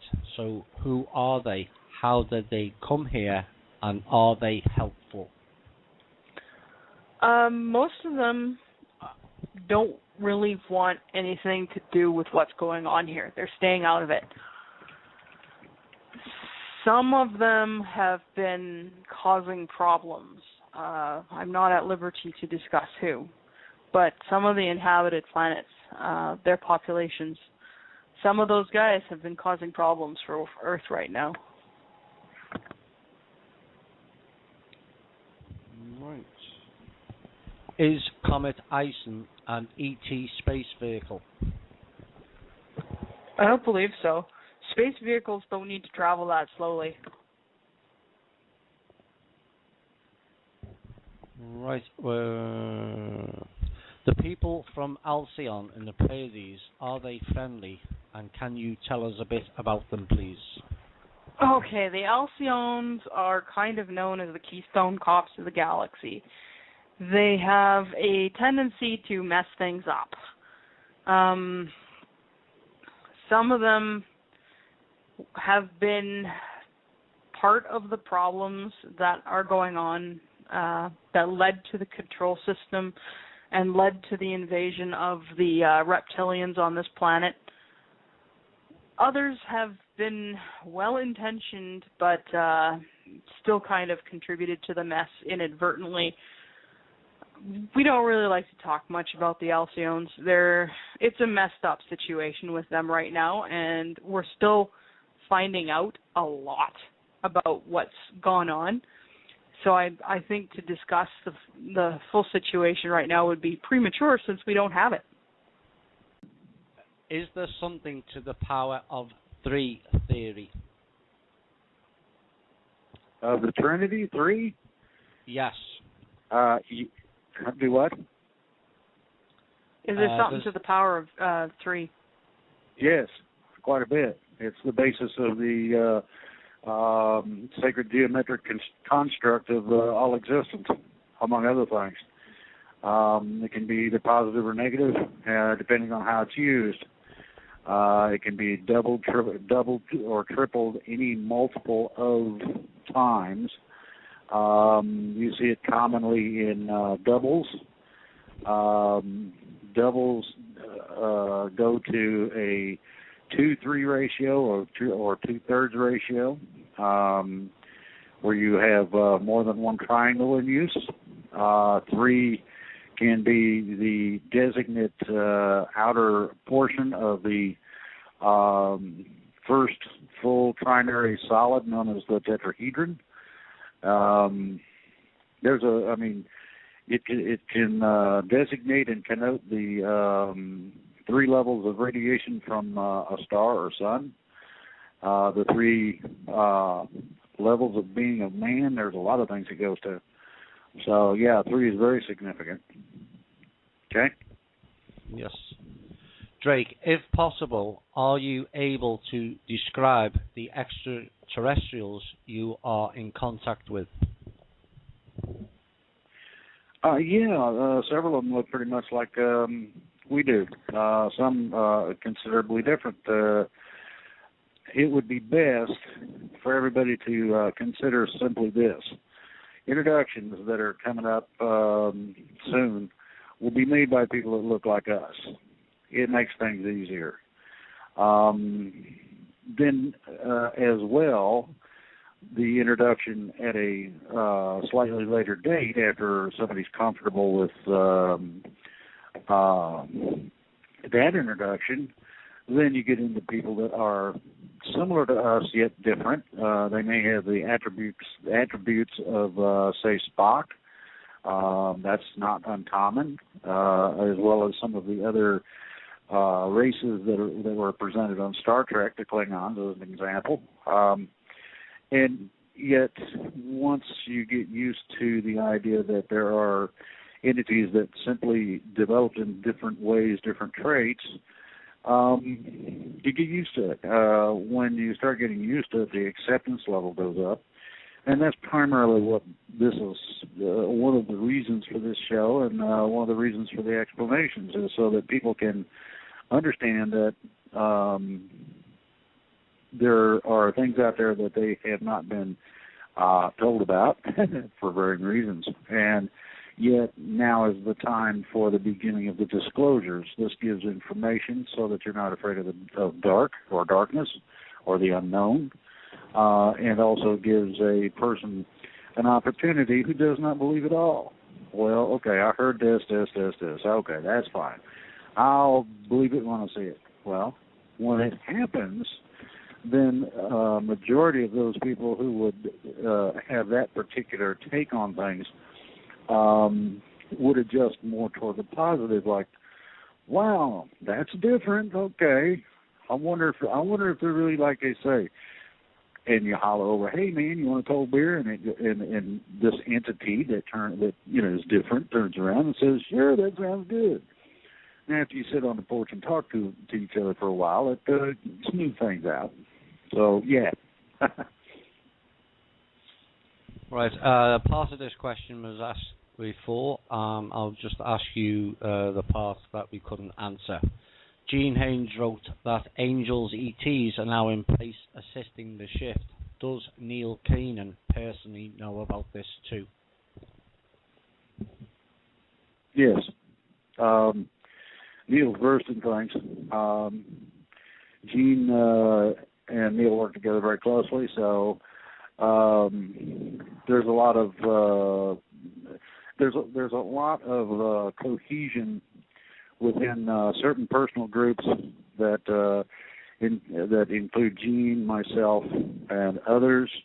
We each have our own personal groups along with what we're involved with others, and so some of that overlaps a bit, and it goes from there. The ideology is the fullest development possible. This gives everybody a combination of information and capability of understanding what's really going on. So, we can all move forward. Next. Can someone give a basic, fast explanation of the workings of tarot cards, and do evil entities use them to manipulate people? Tarot cards. Basically, tarot cards are a focus for people who have the ability to, I guess you could say, tap into quantum knowing. It's a focus for them in order to access that knowledge that they might not be able to consciously grasp. They're a tool. Can other entities manipulate them? Yeah, but it's more common that the person themselves is the one who is making the cards work. The cards themselves are, while not exactly neutral, because they usually do have an aspect or flavor depending on the deck, they are nonetheless tools and not conscious things in and of themselves, or at least not as we would consider to be conscious or sentient. If you're thinking of inimical entities taking over divination, your biggest problem is probably going to be, any kind of channeling and Ouija boards. Don't play with those things. Those things are really more trouble than they're worth. Seriously. So like the final part, the final part. It's kind of telling that whenever I used an Ouija board when I was younger, I would always put up heavy protective fields, specifically blocking negative entities. Not everyone I knew did this. To this day, I know somebody who has a haunted dishwasher as a result of this. I'm not kidding. His dishwasher, which has not functioned for over 20 years, will spontaneously start making dishwasher noises. It's not even plugged in. But it's very telling that whenever I put up my wards and protections and whatnot, we'd get absolutely nothing out of the Ouija board. It just wouldn't move. So You know, if I'm explicitly barring negative things that can cause harm and the thing isn't working, that should tell you something. Yeah, I agree. I mean, you know, for my family, I grew up around Ouija boards and tarot cards and paranormal investigations and all, you know, various forms of mediumship and psychic stuff and psionic stuff and telepathy and, you know, horse whispering and that kind of thing. And I had, and I know my family has had off and on, you know, a mix of positive and negative and somewhere in between experiences with Ouija boards, but, you know, being in a family that we know how to, you know, deal with spirits, even when a negative being would come around, we knew how to handle it. And I wanted to mirror, you know, Tanaath's advice, you know, either completely stay away from Ouija boards or at least, you know, put extra heavy layers of protection around. I remember one experience I had, we were using a Ouija board in a house that we knew to be haunted. The wall behind one of our guests that we had that was participating literally turned purple and cracked right in front of our eyes. Does that tell you anything? Right. So that answers the final part. Can someone get into trouble using these cards? Okay, question to Sunfire. Since you are the diplomat and you said they would love but are not able to land right now, how about they just beam up everybody willing in this group into their spaceships for a joyride? Would you be so kind to ask them if they would do that? Joyriding is going to have to wait until things that actually, you know, until we've actually gotten a little farther with making everything safe on this planet. Like, work before play, guys. Work before play. Oh, yeah, definitely. And right now the Federation, because of the bad guys and their love of abducting people, we've got a moratorium on being, except for extreme medical situations. Okay. But definitely, it would be work before pleasure. So joyrides would not even, you know, be factored in for quite some time.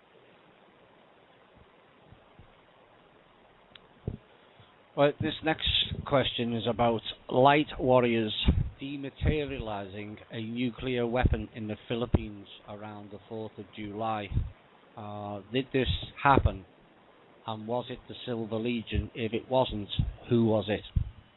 The Silver Legion, I don't know about that specific event, but the Silver Legion has been actively involved in dematerializing nuclear weapons in various parts of the world whenever we find them. And often replacing them with very, very funny things instead. Yeah, it's our hallmark. We like to not just dematerialize the payload, but put something else in there that's funny. Call it our calling card. Yeah, like popcorn or something. Yeah, popcorn, or, you know, the Andrani favorite, dildos. Oh, right. Or chocolate pudding. Yeah, teddy bears, heart confetti. Right. Does the Silver Legion... I was going to say there's one time, I know one of the pranks that was played in the Persian Gulf that was personally done by the Federation was they took all the big guns and a couple of the warships and on both sides and took the ammo out and replaced them with these big signs that would pop out and go bang, and then the other side would pop out and say ouch. I don't know if the military ever discovered that one, but I was told it was absolutely hilarious. Yep. Right. The next question, does the Silver Legion have a part-time membership? This person would like to join the Silver Legion, but would also like to stay on Terra and experience everything it has to offer. I'm sure we can work something out. Question for Drake. Do real dragons breathe fire, or is it all a myth? From what I've been able to determine, yes, they do. I have the capability, from what I understand, in my dragon form, but normally I would not bother doing that. The thing about dragons is that they eat strange things like weapons, and it really confuses the enemy when they're about to attack you and you chomp off a chunk of their weapons. Then to go the other step further, size is also a consideration, and dragons of the type that I am are rather large. So most people don't, when they see that, it tends to change their mind about wanting to fight. So there's varieties in there. Go ahead. I'm pretty sure that Drake and I here are the same species. My species also tends to this really, really frickin' huge, interesting diets, and our digestive processes produce a lot of waste heat. Well, waste plasma, which we can vent conveniently over people who annoy us. Yeah. Cool. Are you able to say how the fire is produced? That was one stipulation that was just made. There's a couple of others in terms of dragons being able to cause manifestation of something that is present but not active.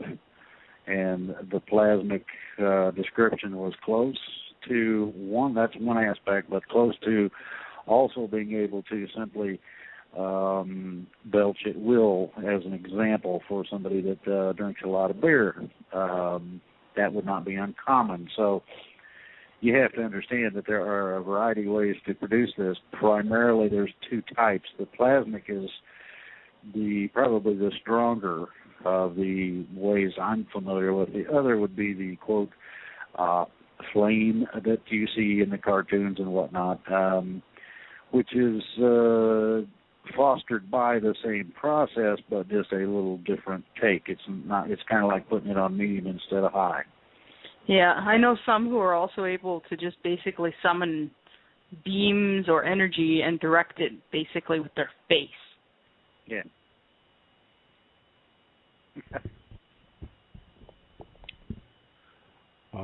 Are any of you familiar with Simon Parkes, a famous UK abductee, and his depiction of how the reptoids, mantis, and greys operate? Correct? Can't say I'm familiar. I've read a little bit of it and wasn't really impressed all that much. Right, okay. We'll move on to the next. If there is no time as we know it in the fourth dimension, how do night and day progress?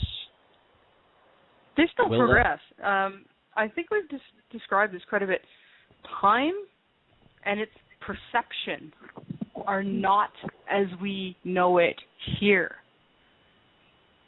Time objectively still exists, but it does not proceed in a way that we perceive like we perceive it here.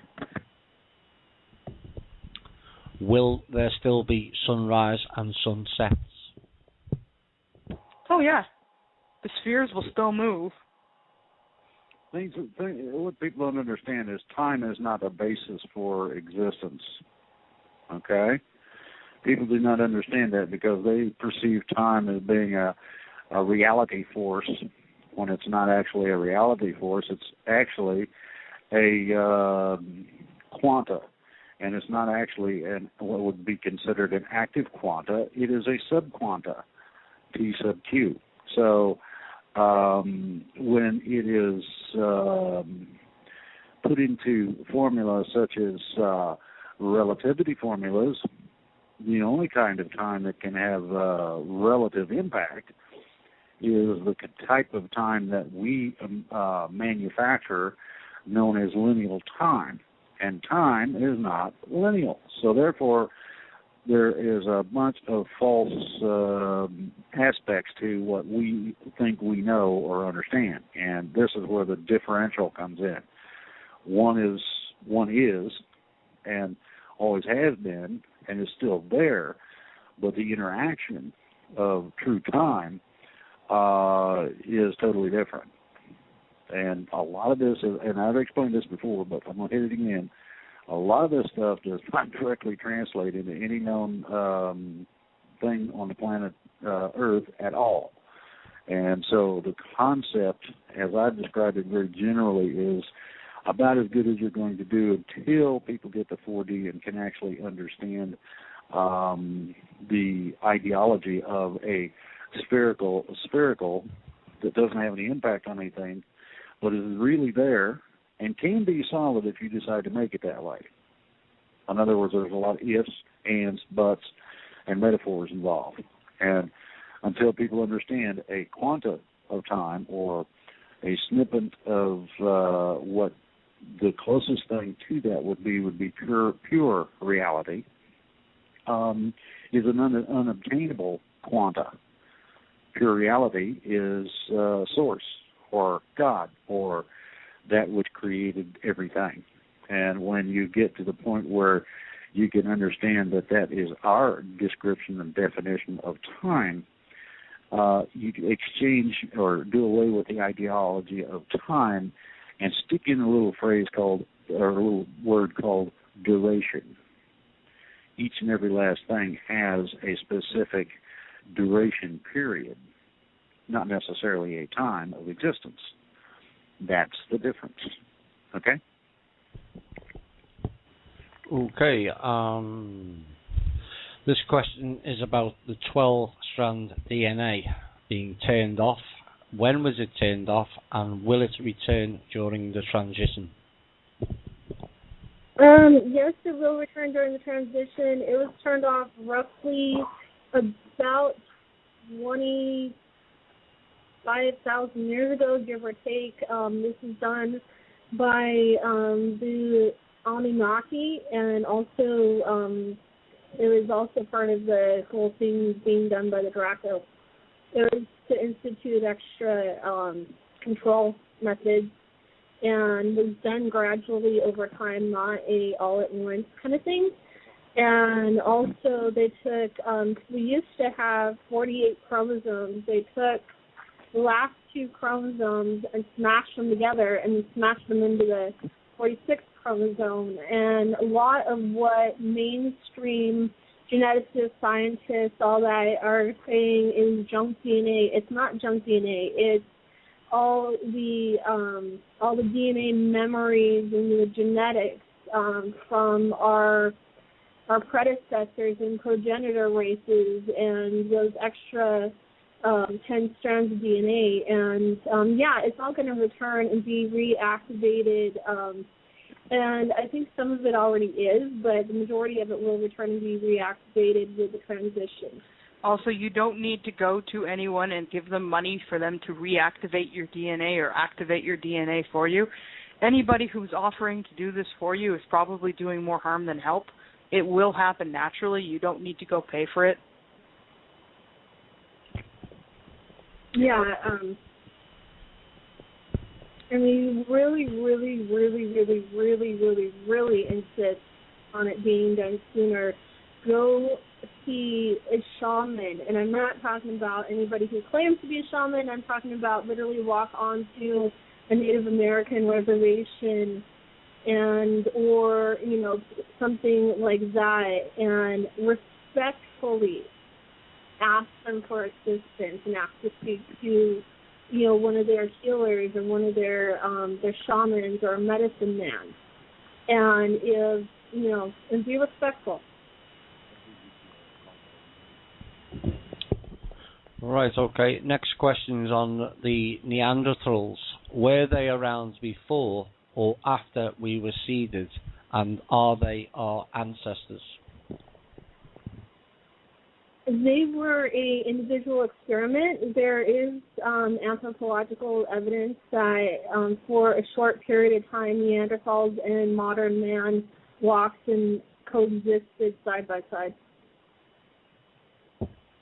but eventually the Neanderthals did die out. Yeah, they interbred with us. Yeah. Okay. What is this person's fascinated by the Great Pyramid? Can either Tanaath or Sunfire make any comment about the Great Pyramid? Who built it? Its age? Its and what purpose is it used for? Well, the pyramids in general all around the planet have multiple different purposes and uses. The specific pyramids of Giza, Egypt, the three of them were built roughly about 35,000 years ago. They were built with the original intent and purpose of having them as space stations, or like a place to set your ship down when you're coming from another planet, kind of thing. There's multitude of different uses, and we still have yet not, to this day, discovered even the Federation and the people upstairs have not fully discovered everything that the pyramids are being used for, can be used for, are capable of being used for, that kind of thing. We're still uncovering that. Okay. If we are in fact descendants of a highly intelligent and technologically superior stellar race, why haven't we dug up remains of these advanced species, or have we dug them up and not been told about it? We have them. They're mostly suppressed. Anything, like the Smithsonian has flat out said, anything that doesn't fit its current creation story gets thrown out. But, this stuff does exist. It gets dug up. It gets found. They found a spaceship with Diplodocus, or however you say that, dinosaurs on it, You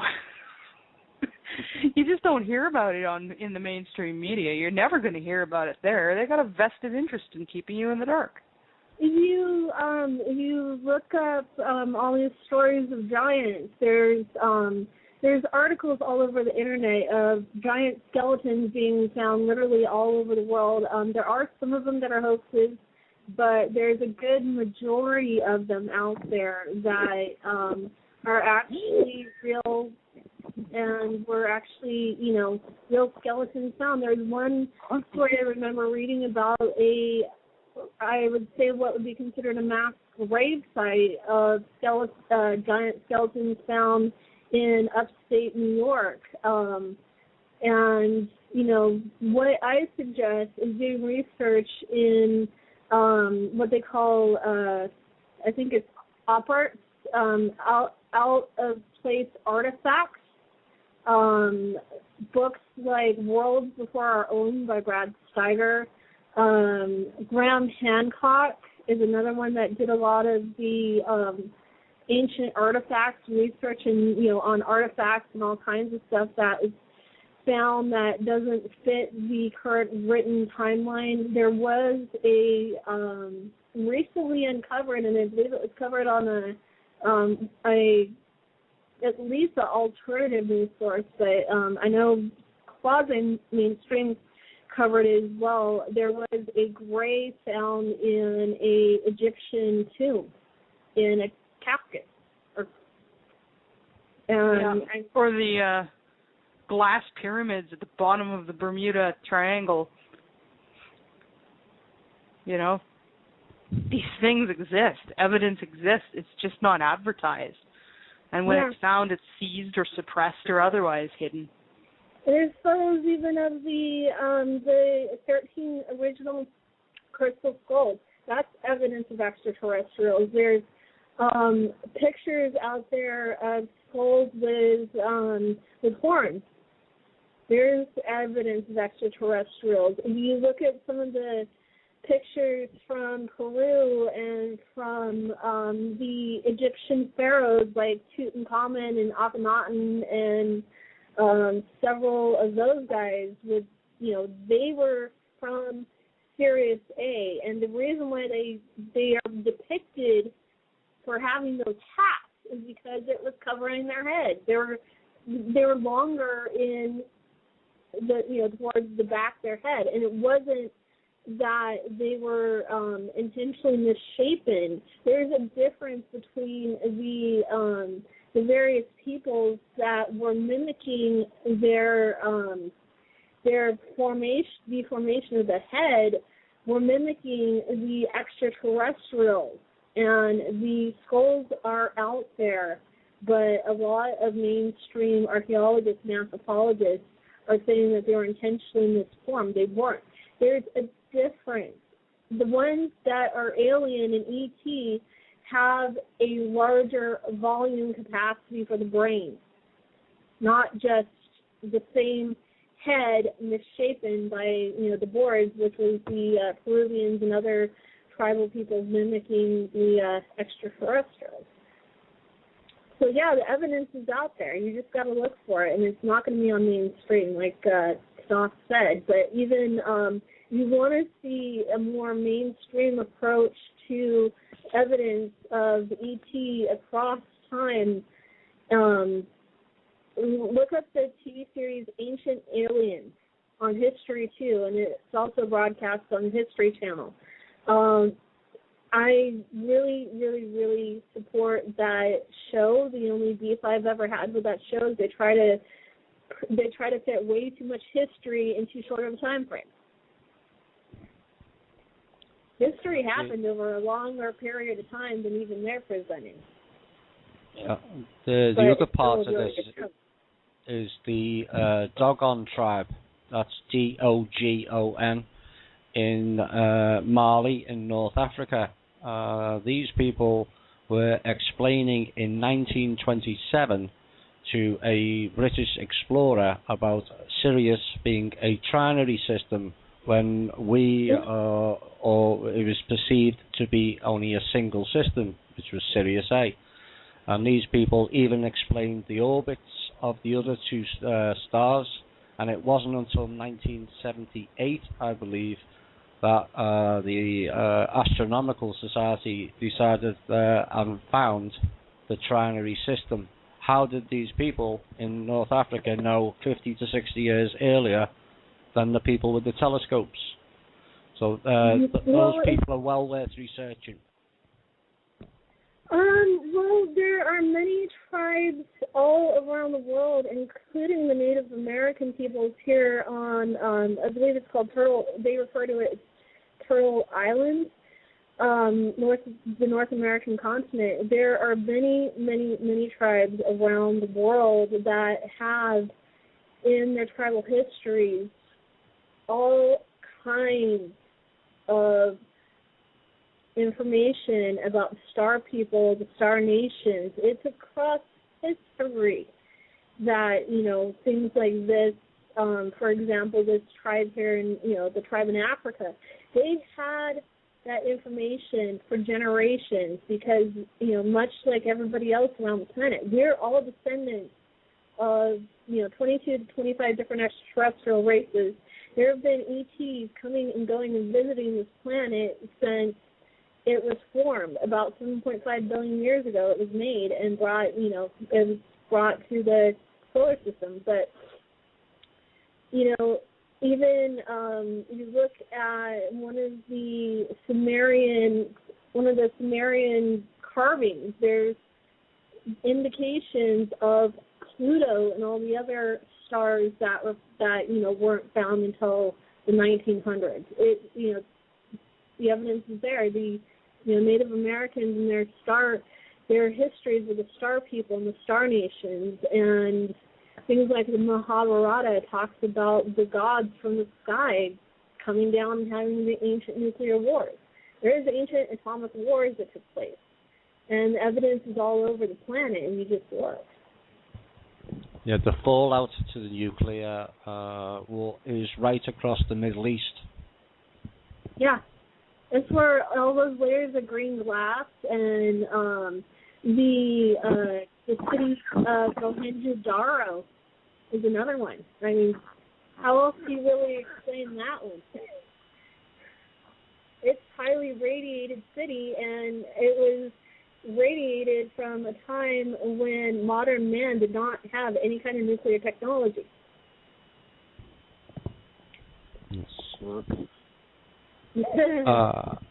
Question to Drake. Will the Ascension completely remove all negative effects and fully renew us so that we have full awareness, full use of our minds, consciousness, intuition, personal histories, and full knowledge? Pretty much, yes, to an extent in some, and in some instances more than in others. It'll vary a bit according to the individual and the individual needs. Now, the differential or difference between what is now and what is to come is extraordinary, and it's also, and everybody needs to pay attention, individual. Just like you've got a separate set of fingerprints, you're doing this as an individual. Just like you come into the world, you go out, you come in naked and go out naked. You can't take it with you, okay? The differential is that the going out part, instead of leaving everything behind, so to speak, it's more of a sort of continuation of some things, but in a different way, and to a much greater extent, the good parts. If you have lost memory, you have physical ailments, you have mental problems, you have thinking disorders, things of this nature, much of this will be remedied. Not all, but much, in some cases all. Anybody who continues to have a problem needs to get in touch with somebody as soon as possible, and there will be somebody there to help you deal with it. So the ideology is to get everybody to the same place that everybody that wants to feels like going. And from what I've gained in terms of being able to see into the future slightly, it's going to be awesome. The ride getting there is going to be one heck of a roller coaster ride. I hope everybody enjoys it. That does not necessarily mean that the world's ending or any of this. The world's going to go through the transition basically as we do. And so you got a world that has all these really far out, aspects to it, and suddenly you get to join in. You get to finally be able to understand a lot of the things that we've talked about on this show that you just can't quite get around. You can't quite grasp it. All this will become clear. Just as clear as the best clear day you've ever seen. And believe me, you'll be able to see for miles for sure. Okay? Cool. Next question. Why do we have so many religions on this planet? And the second question, do the alien races worship a creator? Divide and conquer. That's the reason why we have so many religions. It is just another point of division which keeps us at each other's throats so we can't unify and throw off our oppressors. As for whether or not aliens have religion, no. For the most part, most alien species, most extraterrestrials, do not have religion. They do acknowledge the matter-of-fact existence of a creator. This is not, however, bound by a bunch of prescribed or prescribed practices, worship or belief. Worship is not necessary. Anything that requires worship is not worthy of it. Not even real gods want to be worshipped. The ones that want to be worshipped are usually insane. It's considered a hallmark of insanity among gods to demand worship, in fact. I think you said in an earlier show, called it right, Tanaath. Never put anyone above your own heart. Yep. Yeah. That applies here. All right, next unless question. You're owned by your peg.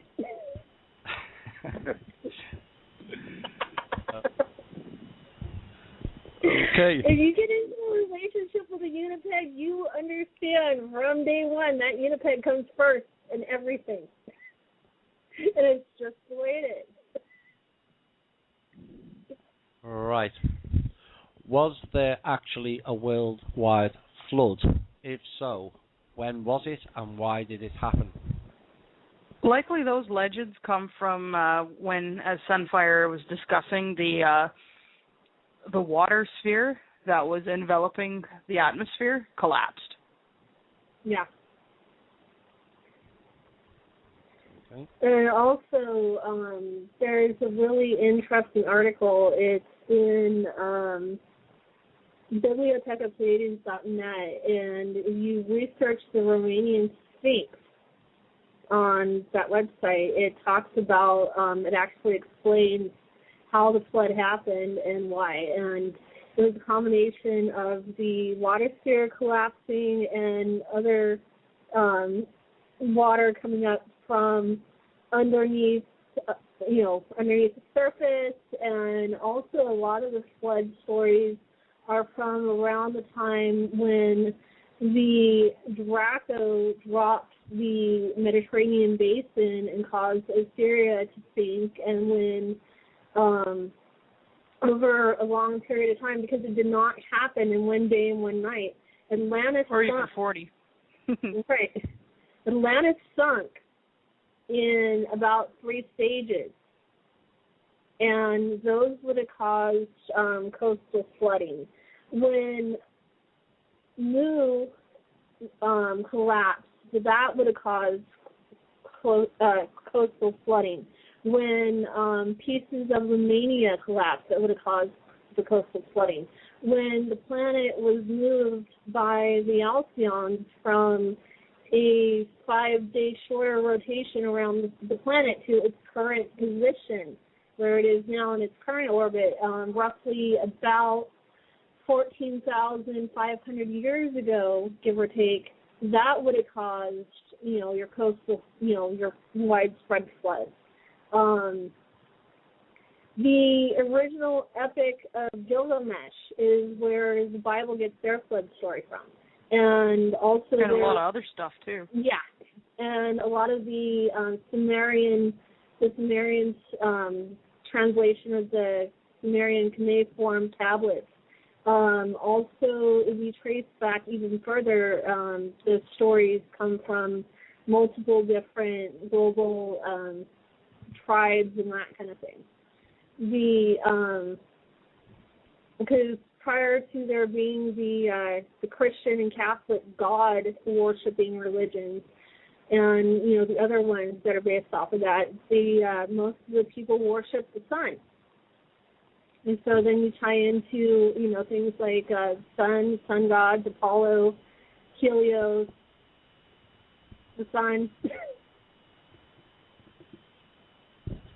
Okay. And, you just got to keep tracing further back in history, and you find your origins of just about anything. Right. I've heard there's a secret land in Antarctica under the ice that has a nice climate. This is supposedly where a lot of the Nazis escaped to from Germany. The USA is said to have investigated this but had to retreat because of severe attacks from flying saucers. Is this true? And if so, can you elaborate?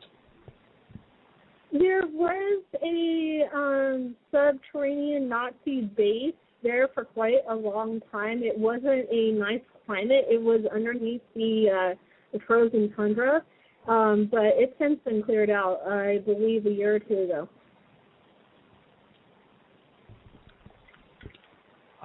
Question to Drake. What is the Star of David or the Macabre all about? I thought this star symbol was about the bad guys.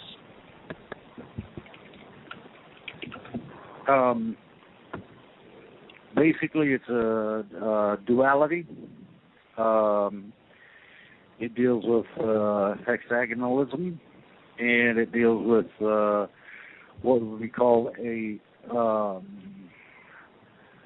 let's see here, double let's see here, the double triangle essence in terms of what is shown shows also divisions and goes to the number 11 as well as the number 7. When you get into the wrong kind of numerology, you misunderstand what the true meanings of these numbers are, and they have been coming out steadily on the internet over the past few years, which was a pleasure to see. You have a hexagonal containing a pentagonal. You have 11. You have a 5 divided by 6. So that gives you a fractal, which means that it is in and of itself invalid in terms of its expression. It has to be the other way around. 6 divided by 5 gives you the whole number that you're looking for. The basis for the difference is goes to signets. It goes to shape recognition. A lot of it is found in flags. Let's see here. Significance of shapes and numbers would be a place that I would put in my search engine and look for, because it gives you fairly complete histories of where these things come from, what their considered or believed significance is, and what they can be used for. Okay? Right. Do the Dracos and Greys receive their energy by scaring people? They get some Partly, from yes. scaring, but they get more from hurting. Yeah, the Okay. more they can, the more they can induce pain and fear and any kind of negative emotions, the more energy they can get from people.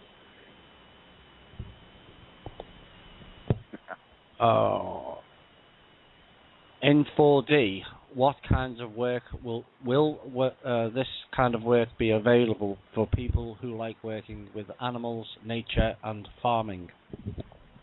Oh yeah, most definitely. There'll be all kinds of work that is in one way or another connected to either working in nature, farming, animal husbandry.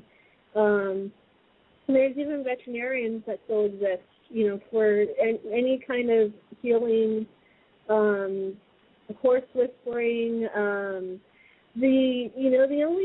The only cool thing is that instead of just working with the animals that we have here on Terra, you get to be opened up to and exposed to even other animals and more animals that are, currently are relegated to little more than mythology.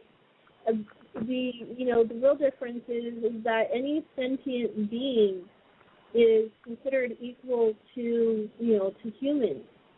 There's no you're an animal, you're lesser than me kind of concept. If it's sentient, it's equal.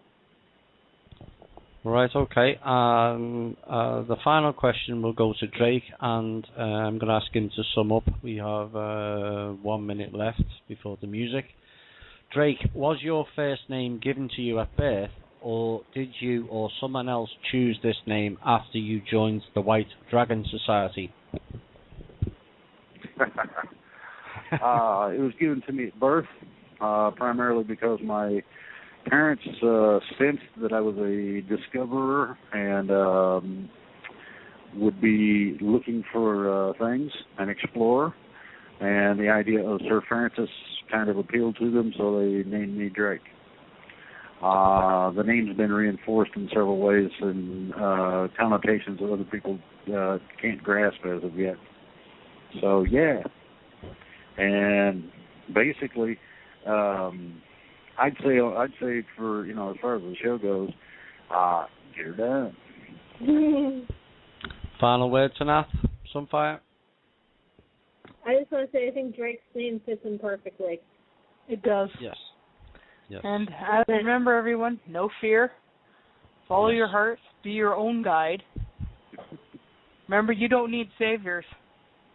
All you need is you and the people you love, and hopefully that can encompass the whole world. Yes, and I'll agree with that. And I'll leave people with one final message. As we get closer, certain questions can't be answered. Bear that in mind. I'm Thomas Williams, and this has been Cosmic Voice. Thank you, and good night.